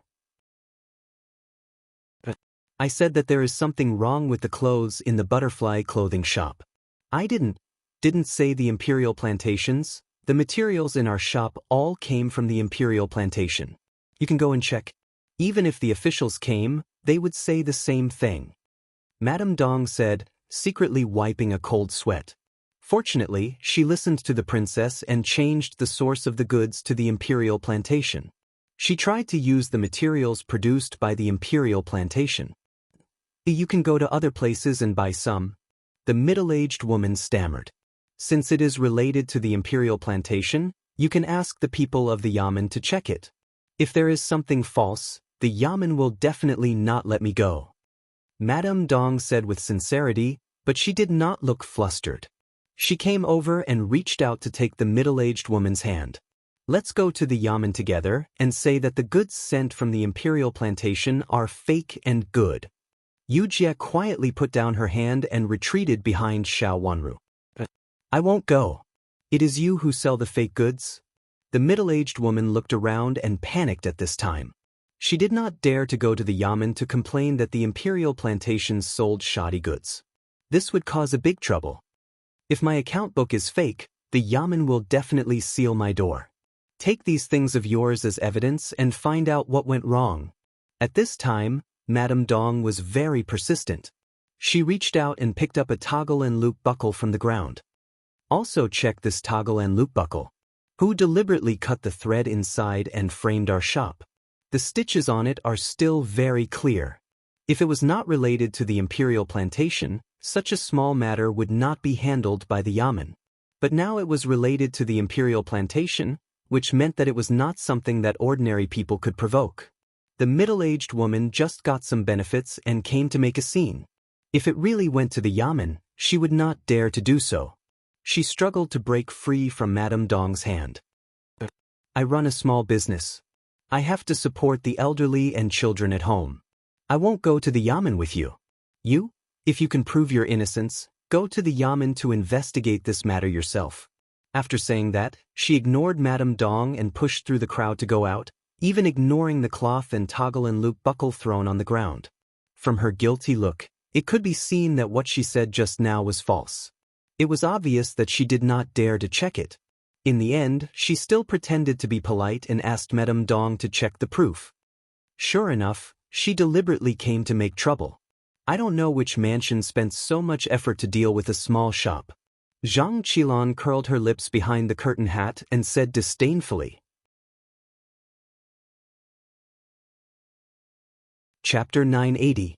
Seeing the middle-aged woman run away, the crowd let out a faint smile. Many people suddenly realized that this woman was clearly here to blackmail them. Now that she had been exposed and she might be sued, how could she dare to stay? Just now, he looked like a good person, but now, no matter how one looked at his back, he seemed a bit wretched. Which mansion is picking a fight? Aren't they all Mrs. and Madams of big families? Someone asked in surprise because Zhang Qilan's words changed the direction. Maybe they are in the same line. Two people in the same line are enemies. Another person said, "Have you heard about what happened in Butterfly Clothing Shop before?" A busybody and well-informed suddenly thought of something and lowered his voice. Seeing that he was about to tell a secret, many people immediately pricked their ears. Someone couldn't help asking, "What happened? What happened? Does it have anything to do with what happened today?" I heard that a few days ago, Princess Chen had a dispute with Infanta Yuan and here at the staircase. Later, they even went to the palace. Infanta Yuan and suffered a great loss. The man lowered his voice and said, because this matter involved Infanta Yuan and Princess Chen, it was not a big rule. Many people still didn't know about it. Ruaping Great Elder Princess's mansion? Someone understood and gasped. It must be, it should be. Many people who heard it agreed. They couldn't blame these people for thinking so. Ruaping Great Elder Princess's mansion had really done this kind of thing many times. In the past, Great Elder Princess's mansion had vented its anger on them, but no one knew what had happened to them in the end. In this way, it immediately made sense. Butterfly Clothing Shop did not provoke others. Except for Ruaping Great Elder Princess's mansion, who else could it be? Someone who knew Madame Dong advised, "Madame Dong, let it go. What else can we do?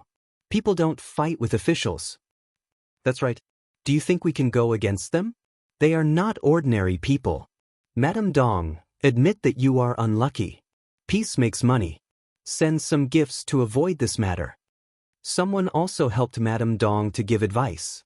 Madame Dong nodded and saluted to these enthusiastic people around her with gratitude on her face.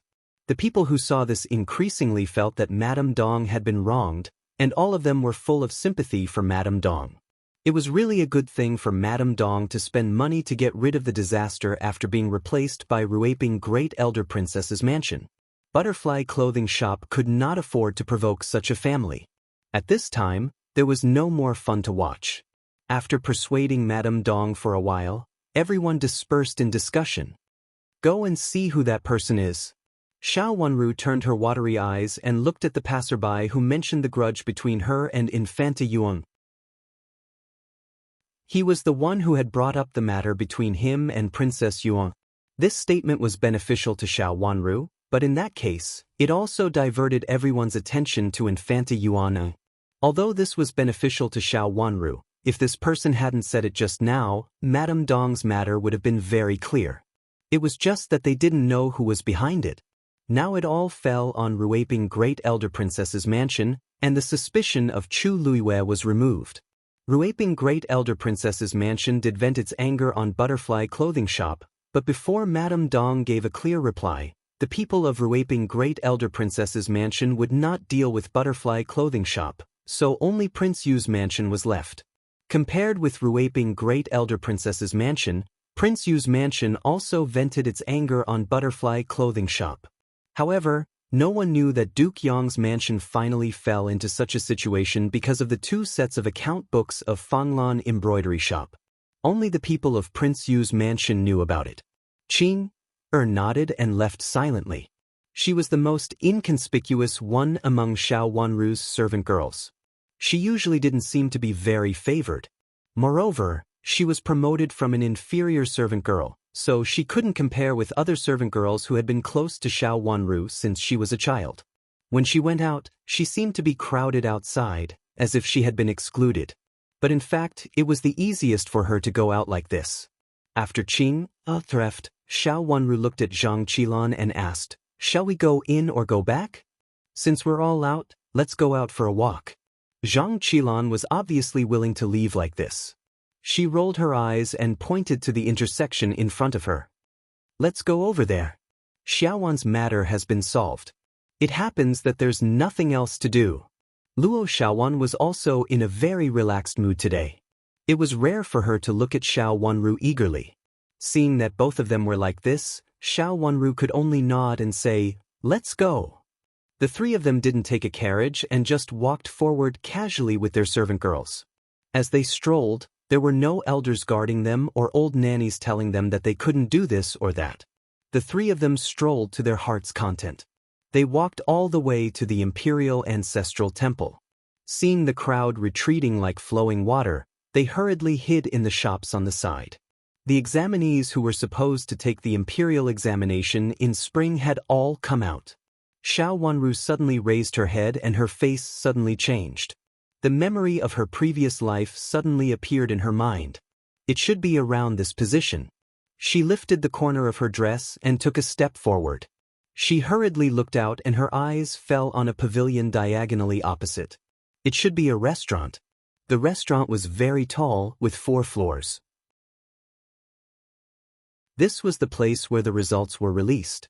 On the day of the results, most of the examinees would wait in this restaurant, so the business was better than in other places. It was also built high, so it could be clearly seen whether the results were released or not. There was even a very pleasant name here, Savant's Building. It turned out to be Savant's Building. "Princess, what's wrong with you?" Yujie asked anxiously when she saw Xiao Wanru's pale face. Her face, which had a faint blush just now, had become pale at this time. Even the color of her lips had become as clear as snow. Xiao Wanru held Yujie's hand and helped her to stand firm. The memory of her previous life came to her mind. The time was not right, but the position was right. Where was she at that time? She rolled her watery eyes and saw a carriage at the door of another shop. Yes, it was in that carriage where she saw the servant girl jump off the building. The results had been released, and many people knew their rankings. Those who didn't pass the examination had to return home, and those who passed the examination had to give a farewell party to their friends. Many people treated their friends in this savant's building, which was very lively. She also passed the examination at that time, so she should also drink in this restaurant. The person was right, the time was wrong, but the position was right. She looked at a private room on the 4th floor with an open window in horror. From her position, she couldn't see clearly who was in the room, but she vaguely saw that it was a woman. Her pores all over her body trembled. She might have miscalculated the time. The previous life was the previous life, and this life was this life. In the previous life, it was easy for Wang Xingxue to plot against Yan Shi. In this life, with her accident, it was not easy for Wang Xingxue to plot against Yan Shi. Some things would change. Let's go there and have a look. Xiao Wanru didn't have time to explain anymore. She walked to the savant's building diagonally opposite. "Okay, I happen to be hungry. That restaurant is good." Zhang Qilan thought it was just right. After walking for so long, she originally wanted to find a place to rest. The savant's building was just right. When she wanted to come here in the past, her elder brother had never allowed her. He said that there were many men in the savant's building, and most of them were self-proclaimed romantic scholars. As a girl, it was better not to go to such a place. This made Zhang Qilan want to go. Now that Xiao Wanru had said to go, she naturally had to follow. She pulled Luo Xiaowan and followed Xiao Wanru into the savant's building. The scholars were all in the Imperial examination. They had just come out, so they were not in the mood to eat here. They would all go back to wash up and sleep. At present, Most of the people waiting here were the families and friends of the scholars. At this time, most of them had gone out to pick up people. It was rare that the savants' building was free at this time. The waiter was very sharp-eyed. At a glance, he knew that Xiao Wanru and the others were not women from ordinary families. He hurriedly greeted them with a smile. "Is there a private room on the 4th floor?" Xiao Wanru had calmed down at this time and asked softly. Yes, there is. Only one room is occupied. The others are all empty. Miss, you can choose at will. The waiter nodded and bowed in front of her. Xiao Wanru nodded and followed the waiter upstairs. When they reached the top, they saw that there were actually not many private rooms on the top. It was just a circle, which was much less than the private rooms below. There were about 10 private rooms. Most of the doors were slightly open, and only one door was tightly closed. It should be this one. Xiao Wanru walked to the door and looked at the door of the private room. She asked, "This one is not bad. Let's take this one." "Miss, I'm afraid that can't be done. There are guests inside," the waiter said with a bitter face. "The view from this room must be good. How long have the people inside been in it?" Yujie understood Xiao Wanru's intention, stepped forward and asked. She handed over a piece of silver and said, "Our master has taken a fancy to your private room. Can you make an exception and let the guests inside move to another room?" Looking at the silver in her hand, which was 2 taels of silver, the waiter was overjoyed and said repeatedly, "The guests inside are also 2 women. One left before, and the other stayed. It has been a long time since then. Maybe they have recovered. Miss, please wait a moment. I'll go in and ask them." "Thank you." Yujie nodded. The waiter pushed the door open and saw that there was indeed a woman sitting inside. Because the person outside was also a woman, the waiter did not close the door again. Through the door, Xiao Wanru clearly saw the woman inside. Wasn't she the woman who jumped off the building in her last life? The woman who accused Yan Shi of abandoning his wife and son and then jumped off the building to her death? Her face suddenly became cold. In this life, there was such a woman again. "Miss, can I trouble you?" The waiter came in and bowed to the woman first. Seeing that the woman turned her head to look out of the window and didn't seem to notice him coming in, he coughed in a low voice and said. Unexpectedly, as soon as he opened his mouth, the woman actually stood up and turned around to smile at him. That smile looked very horrifying, scaring the waiter so much that he took 2 steps back in fear. Chapter 981. Remember in 1 second, 800 $say, net wonderful pop-up window free reading. The woman inside was also quite delicate and pretty, and she was in the prime of her life. She shouldn't have given little waiter such a feeling. He had seen all kinds of people in this restaurant, so how could he be afraid of a delicate woman? However, there was obviously something wrong with the woman in front of him. Her smile seemed to float on her face, and her eyes were blue. When she looked at others, she looked a little crazy. He didn't know if she was in a normal state now. Yes, she was not normal. Little waiter instantly got the answer. This woman was definitely not normal. The way she looked at others and the smile she showed when she turned her head showed a strange madness. What is she going to do? Xiao Wanru stood at the door and asked anxiously when she saw the woman push the window and there was a small door. This should be the place where the woman rushed out in the last life. It was in that place, in a very small space, that this woman complained about Yan Shi's bad habit of abandoning his wife and son. She said that in order to climb up the social ladder, in order to be with the woman he liked, he did not care about her, his first wife. And in order to provide for Yan Shi's education, she even went to such an unbearable state. In her words, Yan Shi was certainly a heartless person, and he was a heinous heartless person. Xiao Wanru was also implicated. She was a woman who didn't abide by the rules of unmarried girls, had an affair with a married man, and had an affair with him. After the woman finished complaining, she jumped down and died in front of everyone. A marriage contract floated down from the sky, confirming the relationship between her and Yan Shi. It also made her previous words more convincing. Xiao Wanru's words reminded little waiter. At the sight of the situation, he knew that it was not good. He took 2 steps forward, grabbed the woman's clothes and dragged her in with all his might. The woman looked light and weak. After being pulled in by a man with all his might and falling heavily to the ground, she still looked crazy. She stared at little waiter and even murmured, "You abandoned me and the child. The child is dead. I don't want to live anymore. Young Master Yan Shi, I hate you. It's all because of you. I was originally just a girl from an ordinary family. It was you who said that you would treat me. What? Now that you are about to pass the Imperial examination, you abandoned me and the child. The child died of illness, and you didn't even come to visit. Since that's the case, why am I still alive? I might as well die. Yan Shi, I won't let you off even if I die. You heartless man, heartless man." Is she crazy? Zhang Qilan also noticed that something was wrong with this woman. She took 2 steps forward and looked at the woman who fell to the ground. She looks crazy. Luo Xiaowan was a little scared and hid behind Zhang Qilan. Sure enough, it was the same as in his previous life. It was all because of Yan Shi. What was different from his previous life was that the woman did not have a marriage contract with her. It was probably his reminder that made Yan Shi wary, so she did not sign the marriage contract without knowing it.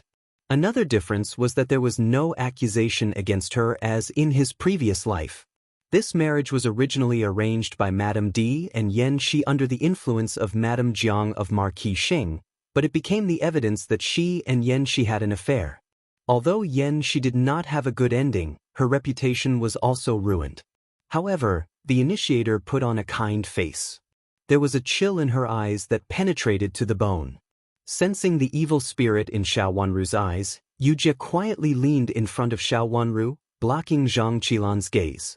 Although she didn't know why her master suddenly became so angry, it was best not to be discovered at this time. Seeing Yujie leaning in front of her, Xiao Wanru's eyes flashed with a trace of clarity. Her eyes fell on the small side door in front of the window. Only then did she find that there seemed to be a small balcony outside the small side door. The woman should have chosen this place. Ask the Yamen officials to come here. We have to find out where the woman who came with her came from. It should be that woman who gave her some medicine to make her go crazy for a while. Xiao Wanru withdrew her eyes and said, Okay, please take a look at it, Mrs. I'll call them right away." Seeing the woman's situation, the waiter also knew that there was a big problem.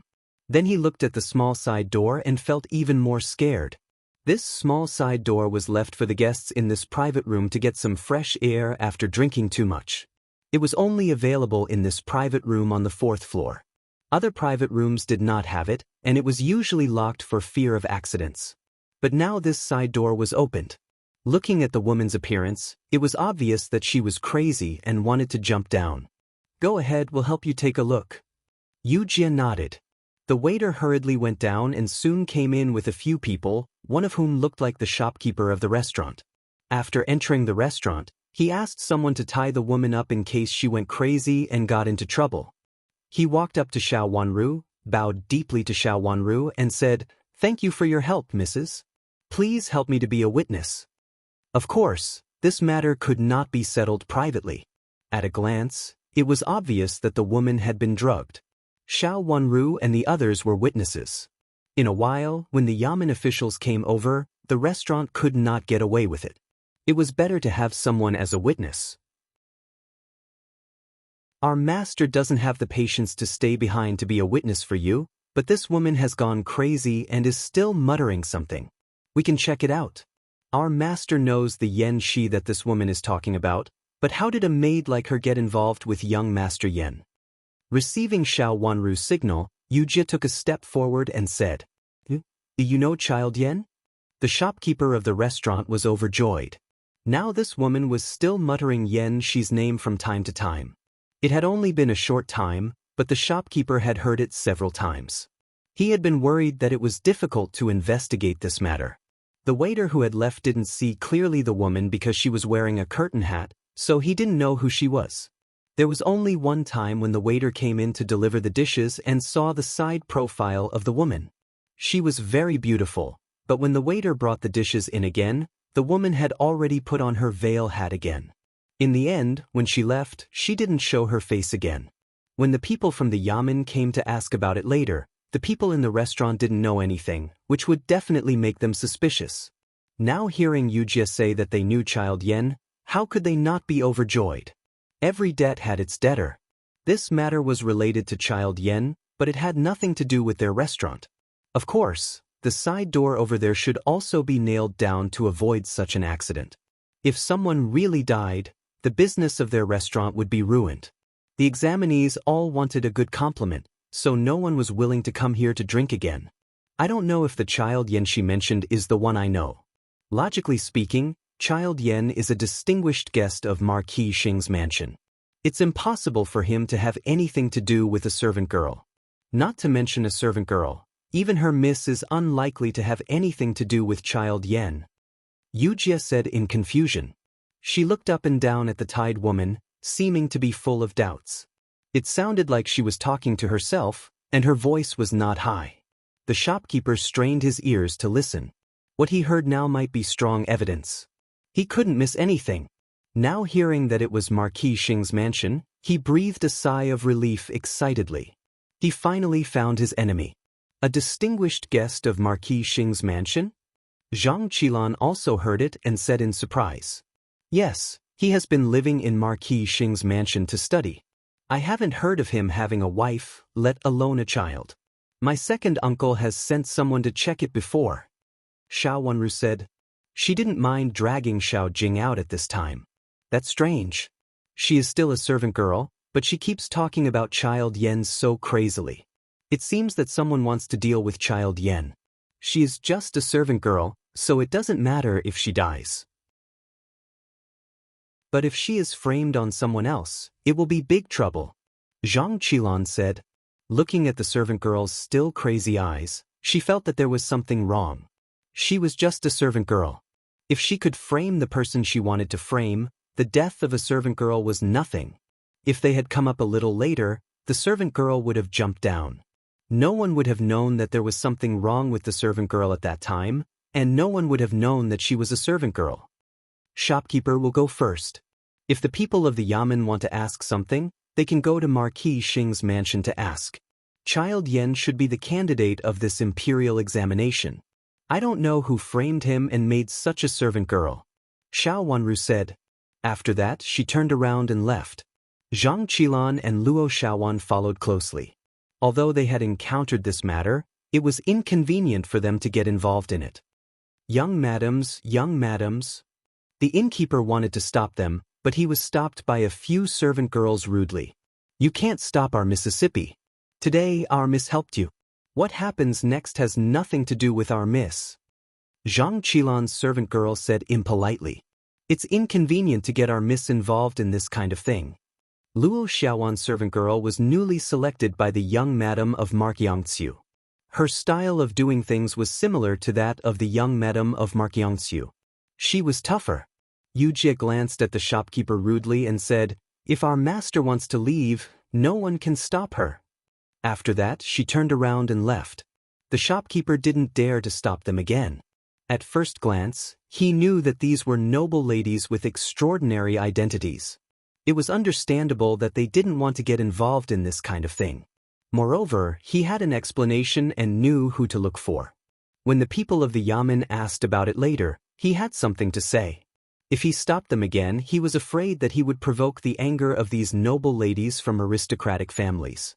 He hurriedly asked the people at the door to get out of the way and make way for them.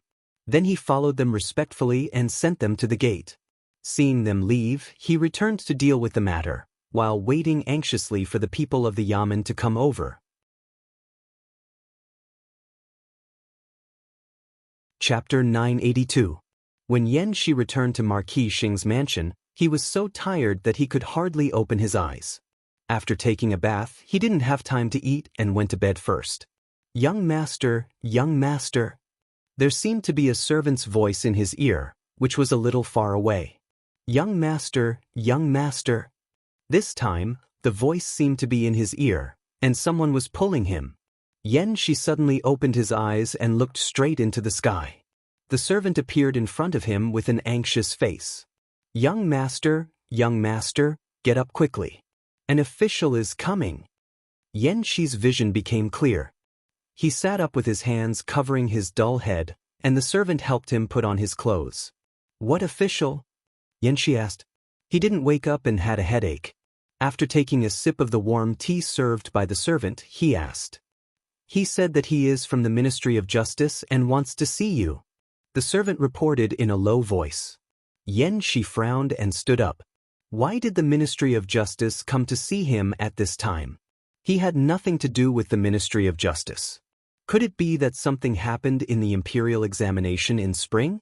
His eyebrows twitched fiercely, and he woke up for a moment. His face also became a little serious. If it was really like this, something bad had happened.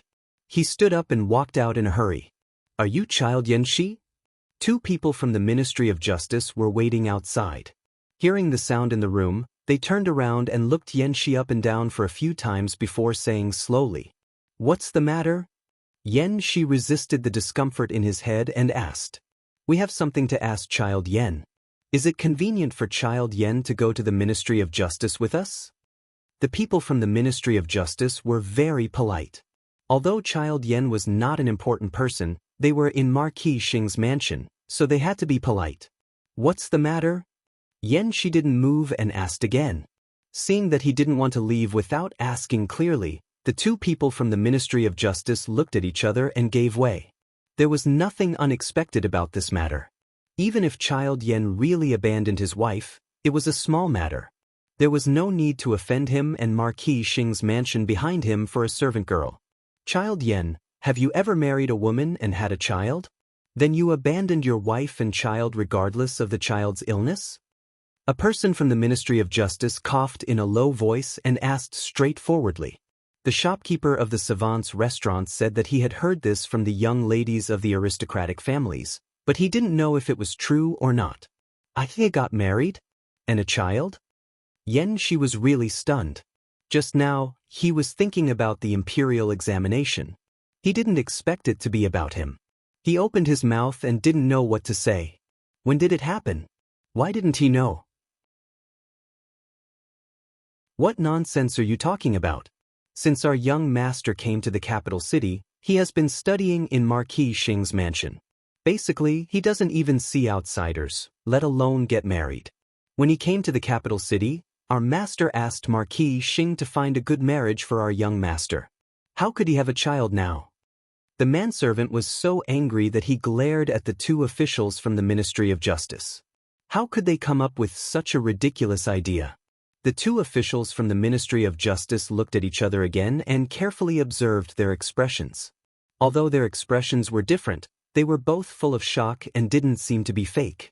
Where did this come from? Who is framing me like this? Yan Shi came to her senses.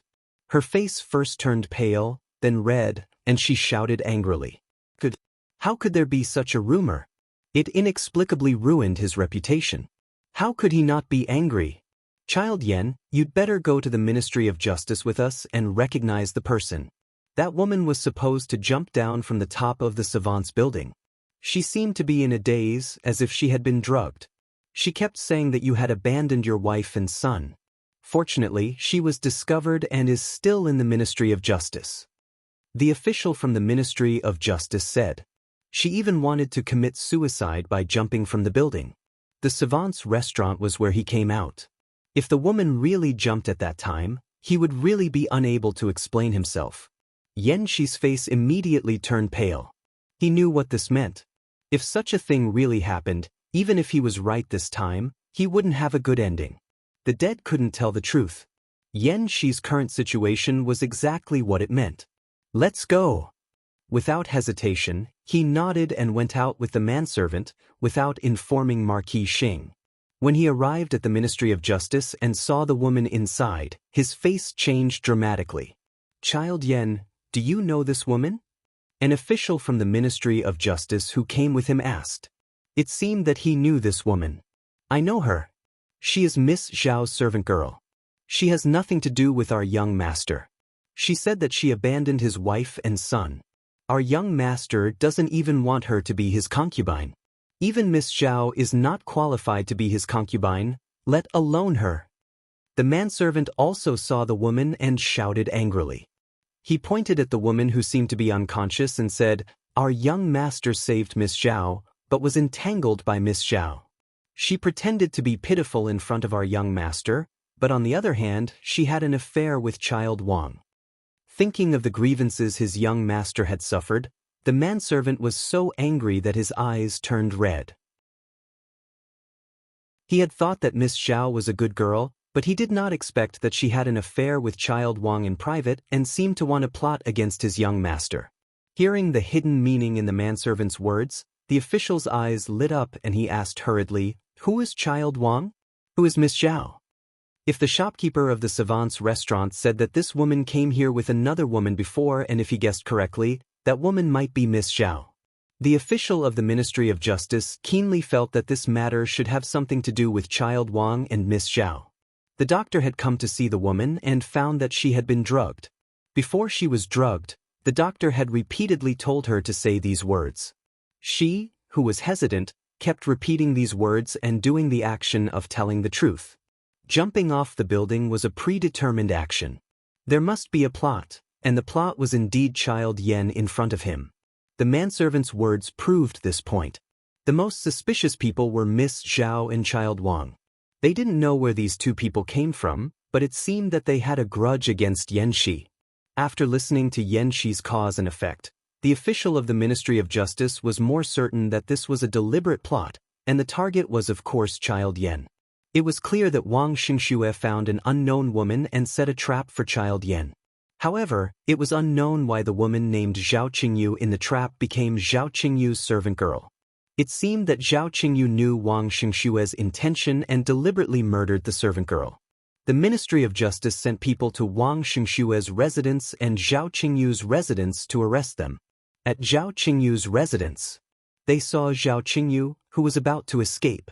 Wang Xingxue had not received the news at this time.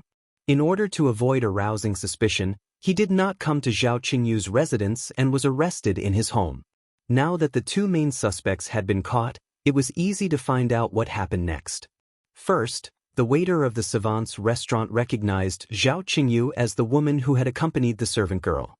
She was also the one who had left the servant girl behind and left alone. Zhao Qingyu, or Ning Kaixian, did not dare to hide anything at this time. She told the waiter that Wang Xingxue had conspired with her to plot against Yen Shi and put all the blame on Wang Xingxue. Wang Xingxue knew that he could not escape this time, so he could only admit his crime. He only said that he was jealous that Yen Shi was valued by Marquis Xing's mansion, so he set up such a trap in order to ruin Yen Shi's future. They could not get any more information from him. The Ministry of Justice put them in prison first and planned to investigate clearly. If it was just jealousy, it could be justified, but they always felt that something was missing. Marquis Xing's mansion had never been good to Wang Xingxue. How could he deliberately plot against Yen Shi just because of this? When Yen Shi returned to Marquis Xing's mansion, it was already late. When he got off the carriage, he saw a supervisor waiting there.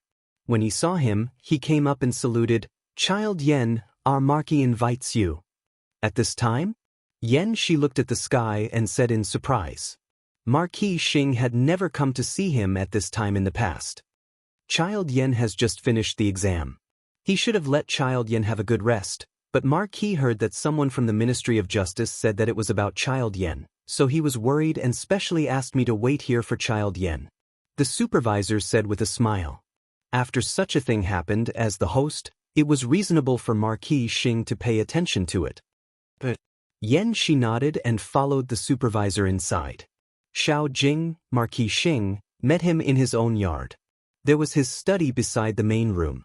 Xiao Jing, who was sitting in the study for a long time with a gloomy face, did not even turn on the light in the study, and his servant dared not go in. Hearing that Yen Shi had come, Xiao Jing asked someone to light the light and invited him in to talk. After Yen Shi bowed and the two of them sat down, Yen Shi said, "Nephew, did something happen? Why did the people from the Ministry of Justice find you? If there's anything you need, just tell me. I'll be able to help my nephew a little." Xiao Jing said with a gentle expression. Tuan's smiling face looked very kind, inexplicably convincing. Thank you, Mark. It's child Wang of our mansion? Yen, she said with a frown. Wang Xingxue was Marquis Xing's nephew. Although they were not close, he was still a junior of Marquis Xing, so these words were not pleasant to hear. Wang Xingxue? What happened to him again? Xiao Jing frowned and the smile on his face faded. This kid is always making trouble. I've talked to him several times, but he doesn't seem to know what to do. What did he do this time? It seemed that Wang Xingxue was really not a good person. Yen, she was increasingly grateful to Princess Qin. If she hadn't reminded him, he would not have seen Wang Xingxue's true colors. However, since Marquis Xing knew that Wang Xingxue was not a good person and usually saw that Wang Xingxue was close to her, why didn't he remind her? Others didn't know the affairs of the mansion, but did Marquis Xing not know it?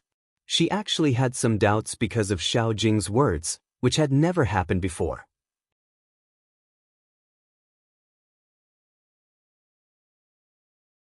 Chapter 983. Remember in 1 second, 800 mail sign /say, net wonderful pop-up window free reading. Marquis Xing was very kind to her. In the past, she just thought that Marquis Xing was a good person. Although the two families had been friends for generations, they had not contacted each other for many years. Marquis Xing was very kind to her and was a respectable elder. But was it all true? Yen, she didn't show it on her face. She just nodded and said, "He conspired with a female prostitute to set a trap for me. He also knocked out the female prostitute's maid. While she was in a daze, she insisted that I had abandoned her and was ready to jump down from the 4th floor of the Savant's restaurant to frame me." Yen, she felt that the woman was not a good person.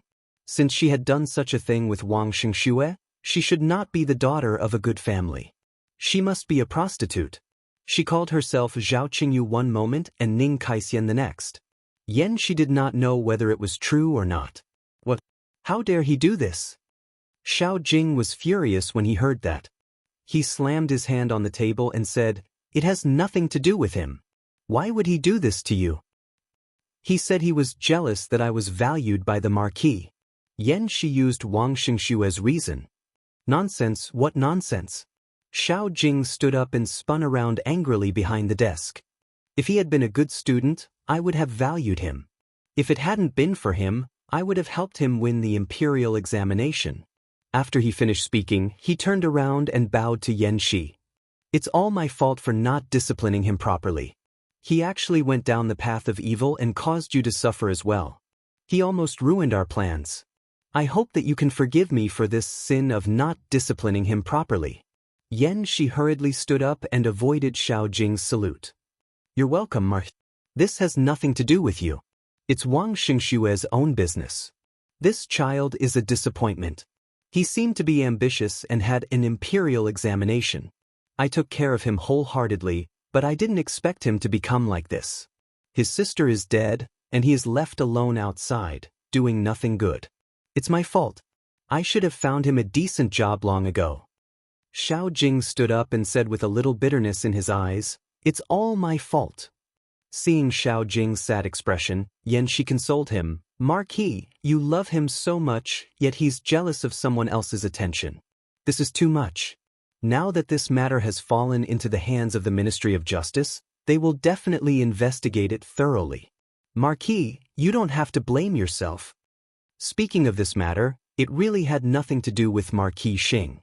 They were distant from each other. Besides, Wang Xingxue was a failure. Wang Xingxue was a disappointment. Wang Xingxue was too kind for him to blame. This thought strangely rose up in Yen Shi's mind, and then strangely disappeared from his mind, leaving behind only a trace of it. "It's me who let you down and made you feel wronged." With a face full of shame, Xiao Jing stood up, turned around, and sat down behind the table. What did the Ministry of Justice say about this? If it's verified, it will be a crime of intentional frame-up and murder. Although the servant girl is fine, if the waiter of the Savant's building hadn't stopped her at that time, she would have died, Yen Shi said bluntly. Thinking of this, he was still scared. With the life of a servant girl, she ruined his future. Her heart was vicious. The dead could not testify. At that time, he couldn't explain himself even if he had a lot of mouths. When he compared what had happened before and after, many things came to the surface. First, he helped to rent the courtyard over there, and he was the one who showed up. Wang Xingxue also took him to see it several times, and the people around him had also seen him. These would become evidence, so all the evidence would show that he had something to do with this servant girl. At that time, Wang Xingxue and Ning Kaixian would say that she was not a servant girl and had only accepted her because she was pitiful. That would be a complete trap, and he would have no possibility to explain himself after he fell into it. The more he thought about it, the colder he felt. Everything about him had been calculated. Was it really Wang Xingxue's intention? How could a worthless wastrel have such a meticulous plan and spend so much effort just to deal with him? Murder? Is the servant girl all right? Xiao Jing asked with concern. It could be seen that he really cared about Wang Xingxue. The servant girl is fine. She seems to be much more sober now, but she is not very well overall. The side effect of the medicine seems to be very big. I don't know if it will have a big impact in the future. Yan Shi answered implicitly. What will happen next depends on the judgment of the Ministry of Justice. Xiao Jing didn't say anything. He sat behind the large desk with a frown on his face, his brows furrowed. The room became quiet, and only the lamp on the table flickered, making a small sound. Yan Shi looked at the square brick in front of him, and his attention seemed to be on the square brick, quietly waiting for Xiao Jing to speak. After a long while, she heard Xiao Jing's gentle voice. "Nephew, go back and have a rest. You just finished the exam and made such a mess. At this time, you don't have the energy to deal with this kind of thing. You'd better go back first. I'll ask the kitchen to prepare dinner for you. Go to bed after dinner." "Thank you, Margaret." Yan Shi stood up and cupped his hands in obeisance. He was indeed very tired, but at this time, he forced himself to hold on. He could rest after listening to Xiao Jing's words, so how could he sit still? Xiao Jing nodded and watched Yan Shi leave, frowning tightly. He could not let Wang Xingxue be locked up like this. This matter could be big or small. In fact, the most important thing was Yan Shi. Although the servant girl was also the victim, she was just a slave, and the purchase contract was still in the hands of that woman, so it was not a big deal. Unfortunately, Yan Shi pretended to be stupid and ignored him, as if she did not understand the meaning of his words. He had to save Wang Xingxue, or something might happen to him. Yan Shi returned to his room. As expected, the dinner had been prepared early. The supervisor was very attentive, and the dishes were also very good. He was more respectful to Yan Shi than before. In the past, Yan Shi would only think that the servants trampled on the weak and flattered the strong. Seeing that he might be a senior high school student, they naturally flattered him. But after Wang Xingxue's matter, for the first time, he felt that it might not be what he thought. After eating a little, he asked the servants to take it away. After washing up, he lay on the bed, but could not fall asleep for a long time. Although he was very sleepy, he was in high spirits. He tossed and turned, wondering why Wang Xingxue would harm him. How could it be possible that he was jealous of his higher regard for Marquis Xing? When he was having dinner just now, he also inquired about Wang Xingxue's matter. Although the supervisor flattered him, his words were very strict, and he did not get any useful information at all. This made Yan Shi more suspicious. If there was really nothing, it should be very easy to inquire about Wang Xingxue's matter. Why did the supervisor of Marquis Xing's mansion care so much about it and keep Wang Xingxue's matter tightly to himself? Could it be that there was another reason? In fact, the supervisor of Marquis Xing's mansion could not be blamed for this. What Wang Xingxue had done was really shameful. Even as a supervisor of Marquis Xing's mansion, he felt ashamed to say this kind of thing.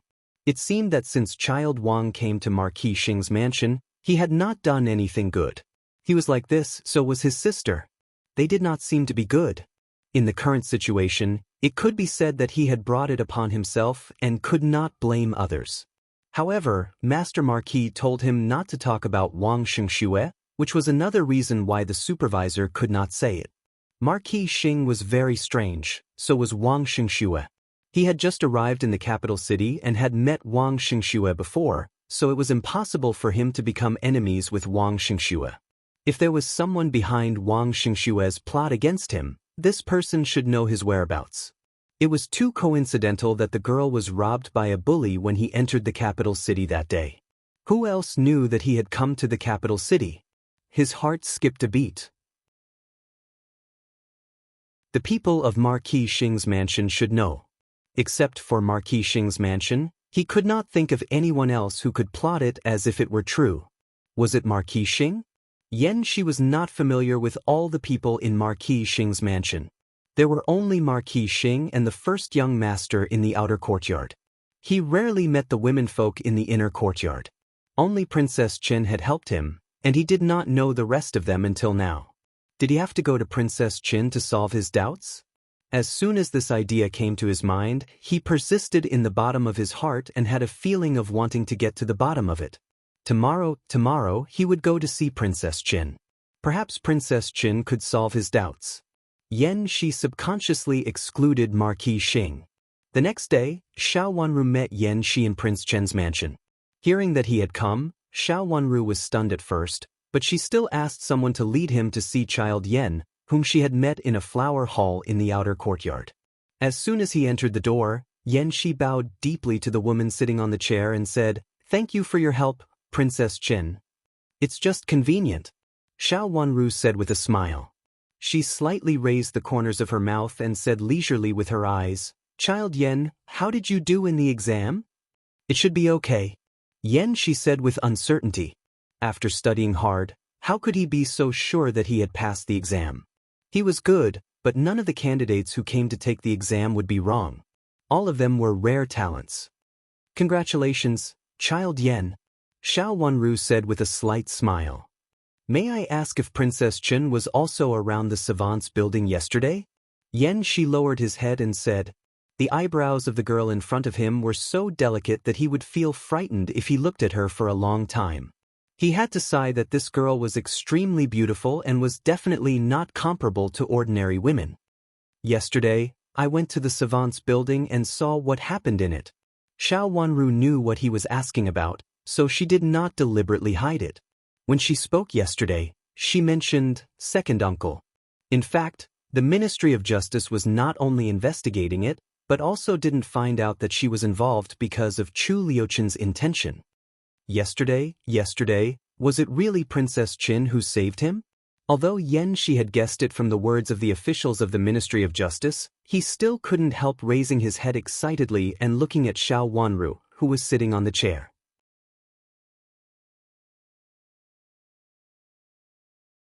Chapter 984. It's just a piece of cake. It's not a big deal. I just happened to meet him. Xiao Wanru smiled slightly and said lightly, "Princess Chen, can I ask what kind of person Wang Xingxue is?" Yan Shi tried to calm down and asked. "Wang Xingxue has a good relationship with our mansion. In the beginning, he used him to frame me. Before I entered the mansion and after I returned to the mansion, he and his sister both framed me. Later, because of me, he was stripped of his official title in the Imperial examination." Xiao Wanru thought for a while and said calmly, "She shouldn't say these words. After all, it was related to the reputation of Marquis Xing's mansion."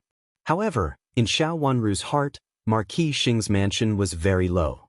In the last life, although she and Yan Shi didn't know each other, they were framed together. Even when they died, they didn't figure out why they ended up in this situation. After being reborn, she stood at a higher position than in the last life and could see further. She had a clearer understanding of the thoughts of the second branch of Marquis Xing's mansion. Because of the fate in the last life, Xiao Wanru reached out to help Yan Shi. Hearing Xiao Wanru's words, Yan Shi was stunned at first, and then her face changed dramatically. She was not stupid and naturally understood the meaning. If it weren't for someone else's instruction, Wang Xingxue wouldn't dare to do such a thing. Xiao Wanru's identity was special. If she was harmed, the second branch of Marquis Xing's mansion would benefit the most. Although it was not very reasonable for Wang Xingxue to harm her because of her jealousy, it was justifiable. However, it was impossible for him to frame Xiao Wanru. Xiao Wanru was a girl in the inner courtyard, the only daughter of Infanta Qinghua and the heir of Marquis in the last life, and she had and great elder princess as her grandmother. Wang Xingxue was so bold that he dared to harm Xiao Wanru. Moreover, there was one more thing that she couldn't think about. Wang Xingxue, who intended to harm Xiao Wanru, still had a good relationship with Marquis Xing's mansion. But was someone protecting him? The identity of this person was obvious. Why does Marquis Xing want to deal with me? Even if she refused to admit it, she had to recognize the facts in front of her. She used to be Madame of Marquis Xing, but now Madame of Marquis Xing was not in the mansion. It was said that she had been sent to the Yuhui nunnery. In this mansion, there was no one except Marquis Xing who could order Wang Xingxue around and let him enter and leave Marquis Xing's mansion safely. Thinking of what Marquis Xing said yesterday, implying that Wang Xingxue was pitiful and asking him to let him go, he became more and more clear that this should be the truth. I don't know about young Master Yan. Could it be that he offended someone when he entered the capital? Xiao Wanru smiled slightly and raised her watery eyes. In fact, she was also curious. It was the same in the last life, and it was the same in this life. Xiao Jing seemed to want to ruin Yan Shi's future. What did he mean? When I arrived in the capital city, this trap was set. I just arrived in the capital city at that time and didn't even see Marquis Xing. Yan Shi's voice became hoarse. He couldn't understand it no matter how hard he thought about it. He just couldn't figure out why this was happening. Is it because of young Master Yan's family? Xiao Wanru asked tentatively. Our two mansions have been friends for generations. I heard from my father that he had the best relationship with Princess Chen's father at that time and had an ordinary relationship with this marquis. But even so, he shouldn't have set me up like this. Yan Shi said with a pale face.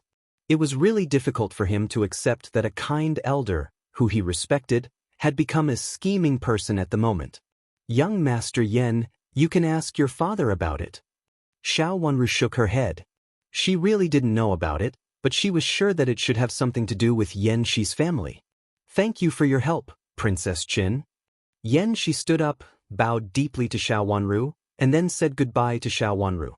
Xiao Wanru asked Yu Jie to send Yan Shi to the gate. Since Chu Luchen was not here, Yan Shi could not stay in the mansion for long. It was good for everyone to leave early after thanking her. Your Highness, Wang Xingxue is doomed this time, right? Chu Lu, who also hated Wang Xingxue very much, said happily. In her opinion, Wang Xingxue was unbeatable. He had been defeated again and again, but he had survived again and again, which was really depressing. Do you know where Wang Xingxue's mansion is? Xiao Wanru asked with a smile. I know. Chu Lu nodded. Send a letter to Ning Xueqing and ask her to go to the yamen to see Wang Xingxue. Xiao Wanru stood up and walked to one side of the flower hall. There was a table by the window, on which there were all kinds of writing brushes, ink, paper, and inkstone. She picked up the brush, dipped it in the ink, thought for a while, wrote a letter, and put it in the window to dry. Then she put it in an ordinary envelope, handed it to Chu Lu, and said, send it to Ning Xueqing and tell her that someone from the Ministry of Justice asked her to go there. Rest assured, Your Highness. I'll go now. Chu Lu understood tacitly and nodded. She took the letter and left in a hurry to find someone to send it. Yu Jie happened to come back from sending Yan Shi. She passed by Chu Lu, went into the room to fetch water for Xiao Wanru to wash her hands, and said, Miss, why did you send a letter to Ning Xueqing? She's not a good person. Xiao Wanru wiped the water on her hands with a handkerchief and said lazily, this matter doesn't make a big deal, and others can still take advantage of it. You have to make a big deal out of it and muddy the waters so that others dare not do anything. Ning Xueqing will save Wang Xingxue. She and Wang Xingxue are tied together. Won't you help Wang Xingxue by doing this? Yu Jie took the handkerchief in confusion, blinked her eyes, and said, she really didn't understand why Xiao Wanru did this. Originally, no one knew that Wang Xingxue had been locked up. Now that Ning Xueqing knew it, she had to find ways to save him. If it were something else, Ning Xueqing would definitely save him. But now Wang Xingxue not only committed this crime, but also got involved with another woman, And this woman is his biological sister. Xiao Wanru said coldly with a trace of sharp coldness flashing in her eyes. Ning Kaixian and Ning Xueqing were not good people, and they were both scheming and vicious. At this moment, how could they care about each other? Ning Kaixian and Wang Xingxue were in cahoots, but Ning Xueqing must not know. Your Highness, after Ning Xueqing made such a big deal, the matter has been exposed, right? Yu Zhi's eyes lit up and she became happy. She didn't like this pair of sisters either. Let's wait and see. Xiao Wanru smiled slightly and said meaningfully. Of course, the pair of sisters were not the only targets she cared about. Now as long as these things were muddled up, the truth could surface little by little. It had been a long time. She only wanted to stir up some things and dig out the truth one by one through such a mess. After getting the letter, Ning Xueqing read it for a long time before she made up her mind to go to the Ministry of Justice. She went to the prison cell of the Ministry of Justice with a maid and an old maid and told the jailer that she wanted to see Wang Xingxue. Who are you to him? The jailer looked Ning Xueqing up and down and asked with a frown. Wang Xingxue's matter had happened yesterday, and he had been arrested with 2 women. It sounded very erotic. The Ministry of Justice was full of rumors, and there were all kinds of guesses. Unexpectedly, another woman popped up at this time. I'm his wife, and I came here to see him specially. Ning Xueqing gently wiped the corners of her eyes with a handkerchief, and tears fell down. She looked so pitiful that she looked like a delicate little wife. Are you really his wife? The jailer said in disbelief. After that, he muttered to himself, wasn't it his wife who came in with him before? It's really strange that a liar has so many wives. Ning Xueqing's face changed. She was now Wang Xingxue's concubine, so she couldn't bear to hear anyone talk about Wang Xingxue's wife. She was also the most sensitive about this kind of thing. What does this officer mean by that? Did someone else also come to visit him? How could it be possible? I'm his only wife. Ning Xueqing's tears fell down one by one, and she looked extremely miserable. She looked at the jailer with tears in her eyes and said, It's impossible for my husband to have other women. You must be mistaken. How could you be mistaken? It's certain that there is a relationship between the 2 of them. Don't you know it? The jailer looked at Ning Xueqing up and down and felt sorry for her. He guessed that she was another woman who had been cheated and thought that her husband was so good. Sir, can you let me see that woman? There must be a mistake. There must be a mistake. Ning Xueqing cried. She didn't want to see Wang Xingxue at this time. She wanted to see that woman first. What kind of woman had seduced Wang Xingxue and made him go out all the time? If Wang Xingxue was here, he would definitely rest in her room. Although she was Wang Xingxue's concubine, she was the legal wife in the Wang's mansion. However, Wang Xingxue did have some problems these days. Every time he said that Marquis Xing had something to do, he would go out and sometimes did not come back at night. When he came back the next day, he looked very tired. He said that Marquis Xing had sent him to do something shameful, and it was not convenient for him to tell Ning Xueqing. Although Ning Xueqing was suspicious, she just kept it in her heart when she saw that Wang Xingxue looked normal. Now, after hearing the jailer's words, she immediately realized that she had been cheated by Wang Xingxue and wished she could scratch Wang Xingxue's face right now. Of course, the most important thing for her now was to find that bitch and see what kind of bitch dared to seduce Wang Xingxue. Since you are Wang Xingxue's wife, it's not appropriate for you to look at other women. The jailer coughed in a low voice and disagreed. Ning Xueqing took a purse from the servant girl and handed it to the jailer. Then she turned sideways and bowed to the jailer while crying. Officer, I actually just want to see what kind of person she is. What? Why did you fall in love with another woman? What did I do wrong to make you treat me like this? Or is there something good about that woman? I'll go and have a look. In the end, she almost choked with sobs. It was clear that she wanted to compromise, which made people feel that she was a virtuous wife. She was deceived by her husband, but she still wanted to win her husband's heart back. She was so virtuous and magnanimous. Of course, she wouldn't do anything to the woman in the cell. The jailer pinched the purse in his hand. It was not thin. Then he looked at her tearful face.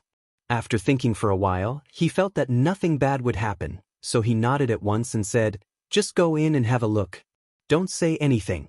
Maybe she doesn't know that there is a legal wife like you here." "Yes, thank you, officer."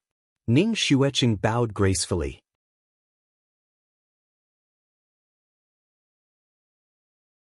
Chapter 985.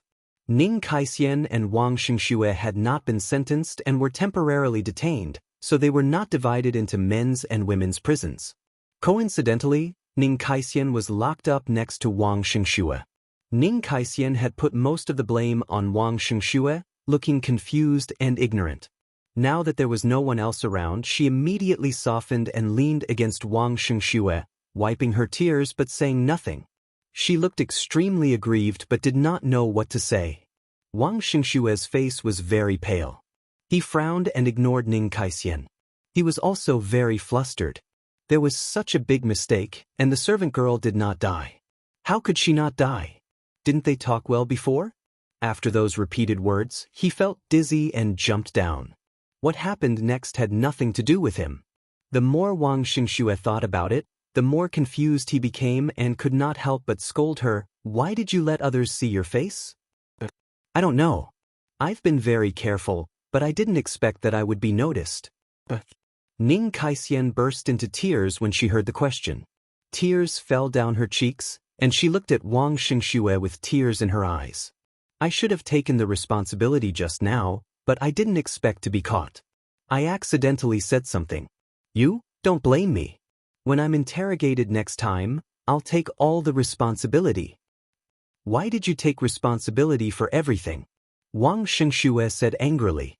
Ning Kaixian cried, "I told you that I turned my love into hatred. Seeing that young Master Yan didn't love me but this servant girl and hooked up with her, I came up with such a plan. I'll take all the responsibility, and you'll be fine." Her words were quite affectionate. Looking at Ning Kaixian's tear-stained face, Wang Xingxue sighed and looked a little relaxed. "What's the use of saying this now? It's useful to say it earlier." "Say it earlier? Are you really going to let me take responsibility for everything?"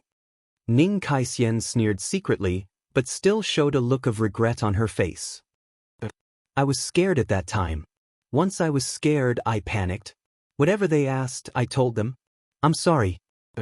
I will insist that I did it next time and won't have anything to do with you."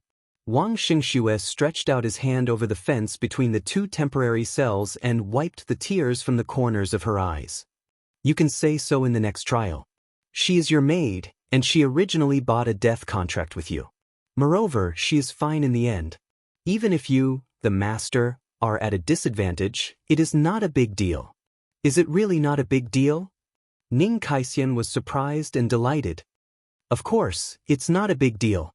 She's just a maid with a death contract, and she's still alive. But after this, I think I'll ask you to release her and compensate you with some money. But don't be afraid, money isn't a problem. I'll help you pay it back. After this, I'll marry you. Then we'll leave the capital and find a nice place to live." Wang Xingxue coaxed her softly. At first, Ning Kaixian's words sounded whimsical, but when he thought about it carefully, it might be a way out. If Ning Kaixian took the responsibility, he would be fine, and what he had said before could be completely overturned. At that time, he said so to protect Ning Kaixian and take the responsibility for her. Now that Ning Kaixian had said it, of course, he was innocent. "Are you really going to marry me?" Ning Kaixian said with tears in her eyes. "Of course, I'm going to marry you. I've always wanted to marry you." At this time, Wang Xingxue certainly heard everything. He stretched over the fence with difficulty, held Ning Kaixian in his arms, and gently brushed a strand of hair in front of her forehead behind her ear. His eyes were full of affection, as if Ning Kaixian was really his most beloved. But sister..." Ning Kaixian lowered her head to hide the sarcasm and anger in her eyes. Wang Xingxue really thought so. Originally, she just said that and pretended to be aggrieved and let Wang Xingxue bear all the responsibility.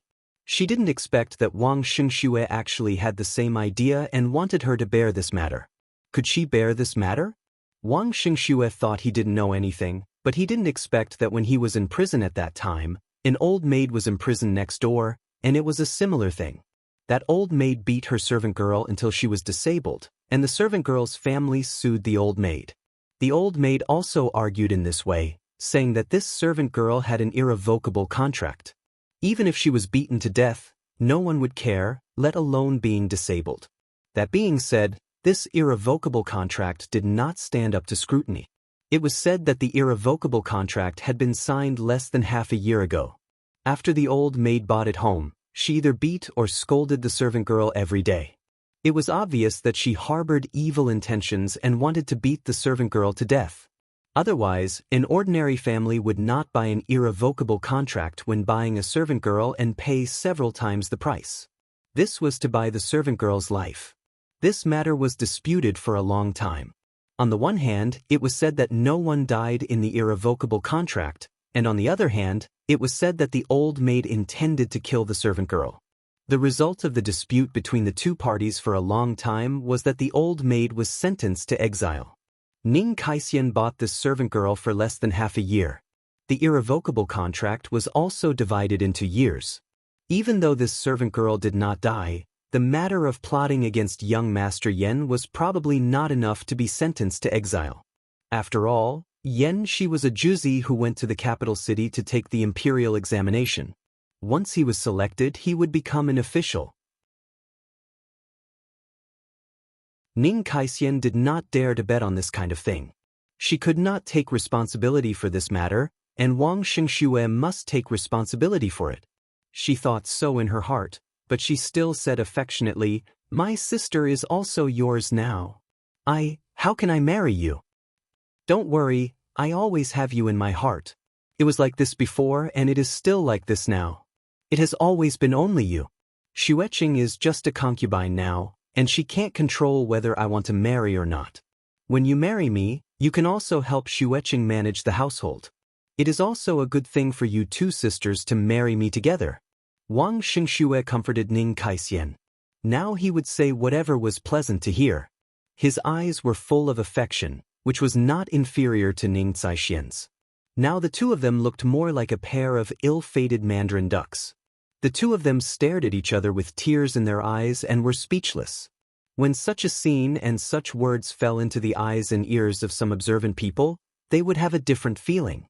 Ning Xueqing was so angry that her whole body trembled, and she almost could not control herself from rushing over and beating Ning Kaisian hard. It turned out to be Ning Kaisian, this bitch.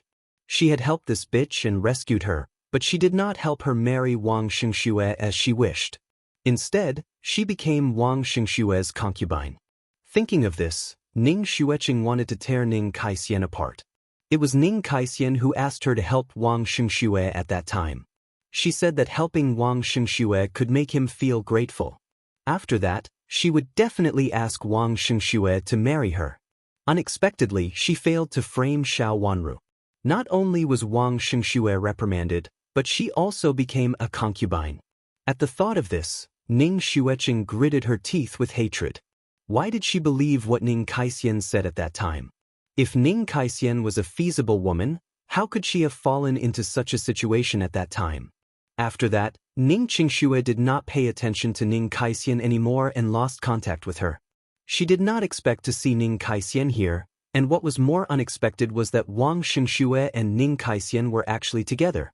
Judging from their words, Wang Xingxue wanted to marry Ning Kaisian, and Ning Kaisian pretended to care about her.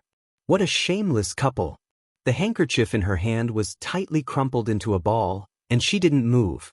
Seeing this, the maid cleverly took out another pouch and handed it to the jailer who led the way. The jailer looked at it and didn't say anything. He took the pouch and stuffed it into his arms, and simply watched the show without saying a word. The jailer had just taken over the job. He originally thought that the two of them would be locked up far away, but he didn't expect that the two of them would be locked up so close, which saved him a lot of trouble. It didn't matter if he watched one or two of them. Anyway, he didn't lose anything.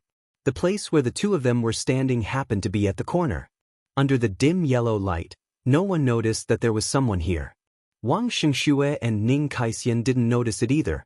Their attention was now on each other, so neither of them noticed Ning Xueqing, who was standing in the shadow at the corner. You have been treating me like this for a long time? Oh no. Ning Kaixian was so moved that she cried again. She held Wang Xingshue's hand tightly as if she were grasping the last life-saving straw. In fact, I had a good impression of you at first, but at that time, Di Yan was still there, and Xueqing was clinging to me. It was not convenient for me.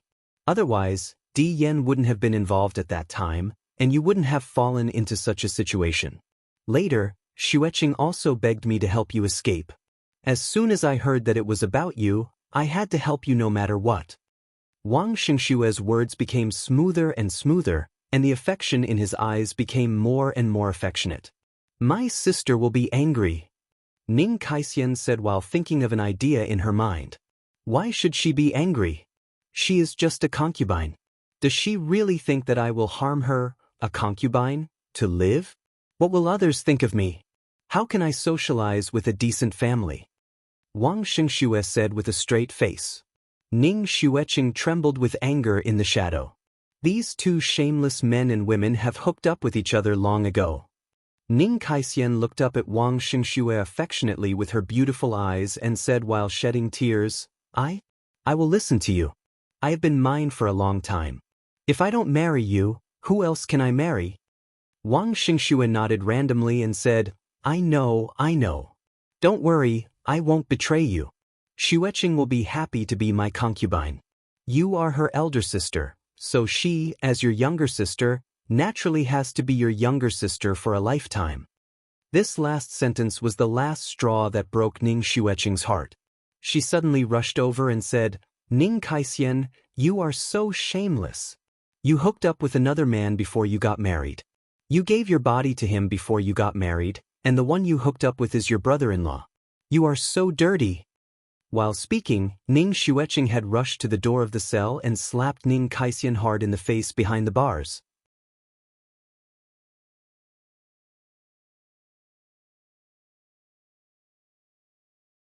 Chapter 986. Bitch, why don't you go to hell? Ning Xueqing was so angry that her face turned red. She grabbed Ning Caishien's hair, dragged her over, and gave her 2 hard slaps. She also exerted all her strength, so Ning Caishien's nose and the corners of her mouth were bleeding immediately, and she was in a sorry state. Wang Xingxue was also stunned. He did not expect that Ning Xueqing would suddenly appear. He was a little ashamed at first, but when he saw Ning Kaixian being dragged by her hair and beaten violently, his face darkened. Ning Xueqing is just a concubine. Does she really want to control me? Wang Xingxue reprimanded her. Let go of her. What a scandal! Ning Xueqing was so angry that her whole body trembled. She grabbed Ning Caishien's hair and refused to let go. She turned to Wang Xingxue with a sneer and said, What a scandal! How can it be a scandal to seduce your wife's elder sister? What nonsense are you talking about? Seeing that the jailer on the side was still watching the scene, Wang Xingxue felt embarrassed. Don't you know whether I'm talking nonsense or not? What's the relationship between you two? When did you get so close? Now even she belongs to you. Why didn't I know that? Didn't you say you were helping my uncle? Ning Xueqing said harshly, still pulling Ning Caishien's hair tightly to the fence, making Ning Kaixian struggle to break free from her hand. What nonsense are you talking about? Wang Xingxue shouted and interrupted Ning Xueqing. Then he looked relaxed and said, Go back first. I'll explain it to you when I get back. He had recovered his former softness when he said this. You and her are like this now. What else can I say? Ning Xueqing said angrily. She loosened her hand, and Ning Kaixian rolled inside with her head in her arms, finally avoiding Ning Xueqing's hand. Ning Kaixian wiped her face with her hand. Seeing the blood on her sleeve, she was angry and resentful. She glared at Ning Xueqing and said in a sharp voice, Ning Xueqing, are you crazy? I'm not crazy, but I'm going to be driven crazy by you soon. My good elder sister has an affair with my brother-in-law behind my back, and they even roll together. Don't you have any shame? Do you have any sense of propriety and shame? Ning Xueqing raised the corner of her mouth sarcastically. Looking at the flustered Ning Kaixian, she felt very relieved. The more embarrassed Ning Kaisian was, the happier Ning Xueqing was. Thinking of what they had just said when they were so affectionate, Ning Xueqing felt as if she had swallowed a fly. Xueqing, go back first. It's not what you think. Wang Xingxue stretched out his hand to pull Ning Xueqing's sleeve, but Ning Xueqing shook him off fiercely. It's not what I think it is. If I had heard with my own ears that she had shamelessly given herself to you, and you had promised to let her be your legal wife, saying that you had fallen in love with her a long time ago, and now you married me just because you couldn't marry her, Wang Xingxue, you are so kind. Not only did you help. Ning Xueqing gnashed her teeth and said.